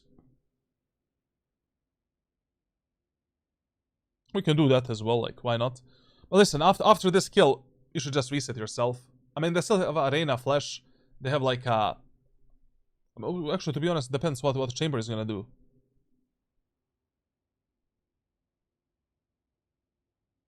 Okay. Now get away, bro. Like, you really don't need to fight anymore. Like, I respect how much you love fighting. You know, like, I respect that you have a confidence to take this type of fights, but you need to respect your life a bit more. Because you're taking enormous amount of unnecessary fights and unnecessary risks. And a lot of unnecessary, like, deaths as well. Which is hurting, number one, your economy. And number two, like, it is hurting your, like, your chances of winning a fucking round. Because, you know, in ranked solo queue, you can kill 4 enemies. You asked for that one, I don't feel like a lot of people... You can kill 4 enemies, your teammates can still lose a 1 versus 4. Without any problems. So here, you kill the enemy Jett. Reposition. You know, go onto the rafters right now. Play with a Chamber, play with a Omen, and that's it. What's the problem? Do you really need to fight this much? Here, you kill the enemy Sage. Go play with the Omen and Chamber. Or hide yourself and get onto some secondary off-angle or position. Like, you know, get up here and now hold this angle, for an example. They really need to take another fight and die like this. Side. Oh, it did. Okay, now once again, enemies are equal. How the bonus chances are the highest enemies are going to go B and mid. They have been very repetitive and very easy to read on this defender side. Yeah, sure, fine. We can maybe peek mid. Once again, the best idea would be to go for an aggressive peek in the B main and get a free peek there, but you do you. Let's see how this peek is going to look like.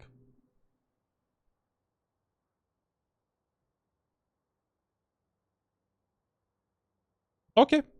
Okay. Good dash ability. That's bomb. You don't need to fight anymore. Like, your only job right now is locking this angle. And making sure that Jett doesn't object dash or some bullshit like that. Your Chamber and Reyna have the spike in B-main. We can also reposition towards the Chamber and Reyna. And just hold the spike with them. And hold the B-main there. And that's it. Like, where are you going? Which more kills? Like, why do you need to take more kills? Now, this Sage, I will just let her die. Literally the most dumb play ever. Like, why the fuck should I even be there? Like, the best play right now is, like, you and Sage connect with a Reyna and Chamber. 2 players hold B-main, 2 players hold T-spawn. Round is over. simplify your rounds a bit more. Like, you really don't need to, like, especially when your teammates make a good play and you make a good play, you really don't need to fight hard. Oh, they're bad. Like, literally, you don't need to be in this position. Like, if the spike is already dropped in a spot where we can only hold 2 angles with our whole team. Okay, 5 of us play here now. What's the problem? In a 5v3. He's in. Oh. They lose this round. They lost this round, though.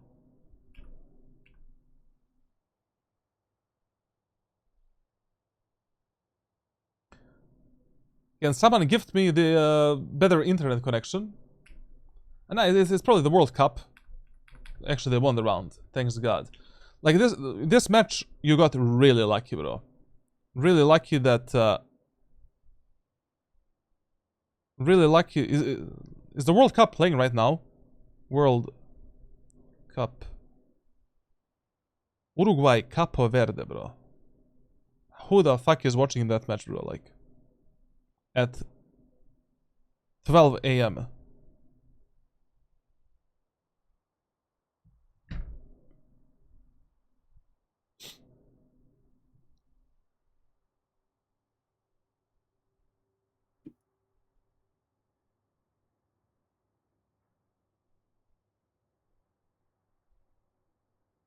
Now listen, like,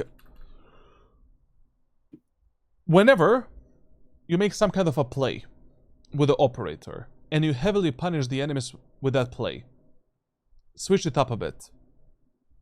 Like, don't go for the same play. Like, you can still make a similar play, just in a different way. You know, for example, in previous rounds, we already effed up the enemies with this type of a peek. So right now what we can do is, instead of peeking enemies aggressively, maybe we can hold this off angle, try catching enemies on this position, taking 1 kill, and then repositioning onto secondary angle. Like, one thing that you really want to avoid with the op is, like, if you already fuck up the enemy somewhere with the op, and they see that you love playing there with the operator, don't take the same fights. You know, you can take them in a similar way, but not the same way. And of course, like, listen, if you're peeking ramp this aggressively, as soon as the round starts, dash ability always activated. For this peek, you need to have a dash 10 out of 10 times. You never peek this angle without a dash.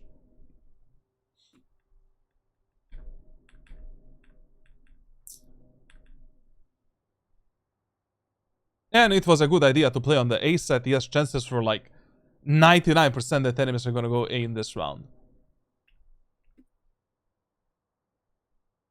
In this round as well, it was okay to play A because the first time enemies found success in a very long time. It was okay gamble.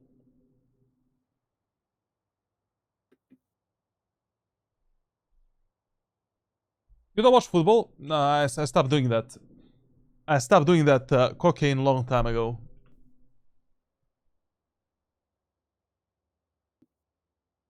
They're out.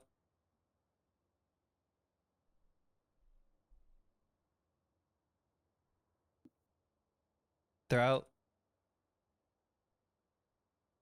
Okay, so how do you play from the rafters with the operator with Jett? And generally, how you play from the rafters?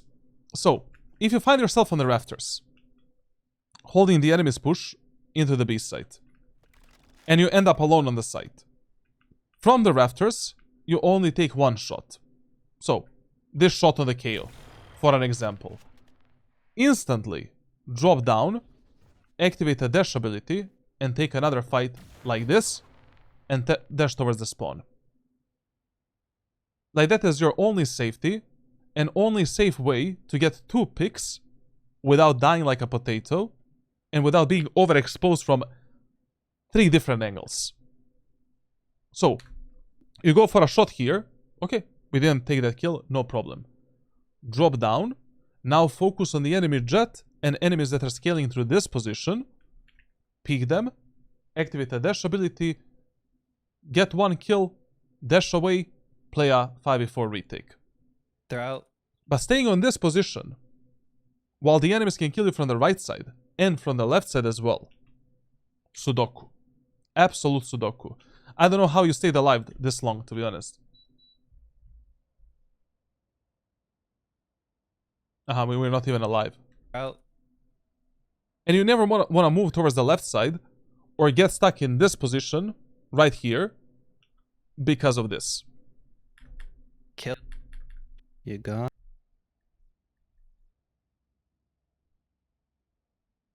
It turns, man, like literally we could have won this match 13-5 by now. If you didn't make just some very basic, you know, team play and positioning mistakes. Now this round, obviously, like, chances are, like, once again, 99% enemies are gonna go A. They're very consistent with their patterns. When you want to use the Jett ultimate in a round, activate the Jett ultimate immediately. If your idea was to use it. Okay. You already know how you should be holding this angle. Not like this, but we got lucky that we got that kill. And that enemies are pushing like idiots. But you see, like, enemy Reyna is not an idiot. That was a really good play by the Reyna. This is exactly why, when you're holding this angle with the shotguns, you always want to play a bit closer. And you want to be the one bringing the fight towards the enemies. So you're doing a very small jiggle pick here onto the enemies. And then when you see the enemies, bam, bam, take a kill, go out. But okay. Most of the mistakes on the attacker side are related to your macro play. Like, you need to organize your teammates a bit better and give them better ideas based on what worked the most for you on the attacker side, based on the enemy's positioning and based on the team comps as well. Also, like, you know, you're completely misusing the Jett's utility on the attacker side, and you're taking way too many, you know, it's not even 50-50 fights. Like, you're putting yourself in a position where you need to do some insane flicks, insane shots to win those fights. While every single fight that you have taken on the attacker side could have been like 10 times more simple with your teammates, or we could have just executed a site with our allies, take some initial space for them, and then fight together with them. Also on the attacker side, like, we didn't have one round where we tried a proper 5-man execute. That cannot happen in 12 rounds of the attacker side.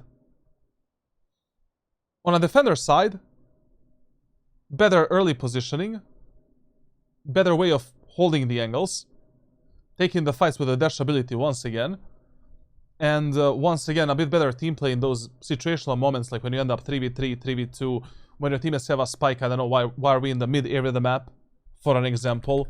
Then, like, you know, you pick enemies from the rafters, you get stuck under the rafters. Like, what do you, like, how do you expect with the operator from this position right here to kill, I don't know, 5 enemies that are pushing you onto the B set right now? You cannot expect that shit from yourself. How you're holding angles with the shotguns, you know, very dependable on the angles that you're holding. But I've showcased you know, this specific angle, how we should be holding it. Here, for example, like, literally, we are in a 5v3 with a spike in B-main. We don't need any more map control. Just take the B-main, fight in the B-main, and finish this round in the B-main. Then, in this round, over-peaking for no reason, in a 5v1, do you really need to, like, this match is still not over. It is 10-7, 11-7, whatever. This match can easily become a 11-12, and your economy might be shit. Like, if you can already win a round by surviving and saving that gun for the next round and making sure that our economy is blossoming, that's amazing. Here, for example, you stop the enemy's push on B, but what do you think enemies are going to do next? Of course, they're going to pressure your teammates on mid, especially because they're playing an eco hull by round. This is also way too passive positioning for split. I mean, your main perk of the Jett on a defender side is fucking up enemies in A-main, B-main, A-ramp, mid with the operator. With the aggressive peaks, aggressive pre-aims, and pre-fires. Which is, all of that is covered in the rank playbook, how you should properly do it. Here you end up in a 3v2. Instead of playing with the Reyna, you play tower alone. Why are we isolating 3 1 versus 2 fights or 1 versus 1 fights? No reason to do that. Simplify your gameplay. Simple is good. In a situations where you have an advantage or you're equal in numbers. You complicate stuff only when you're in some kind of a disadvantage. You know? Like when you're playing some eco round, half by round, you're 3v5, go for some crazy plays, like try to pull the round out of your ass. Why not? Here, this is more of a map-specific problem and a map-specific mistake. Once again, like, this is not how we hold this angle. And when it comes to, like, this round, also a split-specific mistake. I mean, you know, if your Omen is playing with a shotgun in aim-in, I don't know why we're playing with a shotgun in aim-in as well. Let's just hold with 2 shotguns, aim-in and ramp. We cover the whole site. Every single problem is avoided. Plus, your Omen gets a kill in aim-in. Do you think that enemies are going to have the confidence to push through this smoke right now without that initiator? I mean, that was also the weakness of the enemy team. Like in this match, very good that you picked up the op early on. Against this team composition, you want to get the operator as soon as possible. Everything that you need against this team comp are shotguns and op to win on the defender's side. 0 recon tools except the KO knife, but that is like whatever. They have arena flash, KO flashes, but you know we can easily avoid that and dodge it. And they're, you know, against this team comp, you always want to play more aggressively and then take good off angles, double tower setups with your teammates, hide, then peek enemies on timing, and just fuck them up with those weapons. And early position could have been better based on the default rules that we have on this map, based on how usually players think on this map, and based on the rank solo queue statistic. Now, everything else we're gonna discuss in private, because I still need to review 1 million of your documents and a tracker and your deathmatch with a handcam as well. So yeah, but for this VOD review, it should be enough. Thank you for watching. Leave a like, leave a subscribe, leave a comment, all of the good stuff. Join Discord server for coaching, especially if you got a sub right now. Join Discord server, connect your Twitch account with your Discord account, and you get a playbook for free for 1 month. And I will see you in the next one. Roll the outro, Bobby.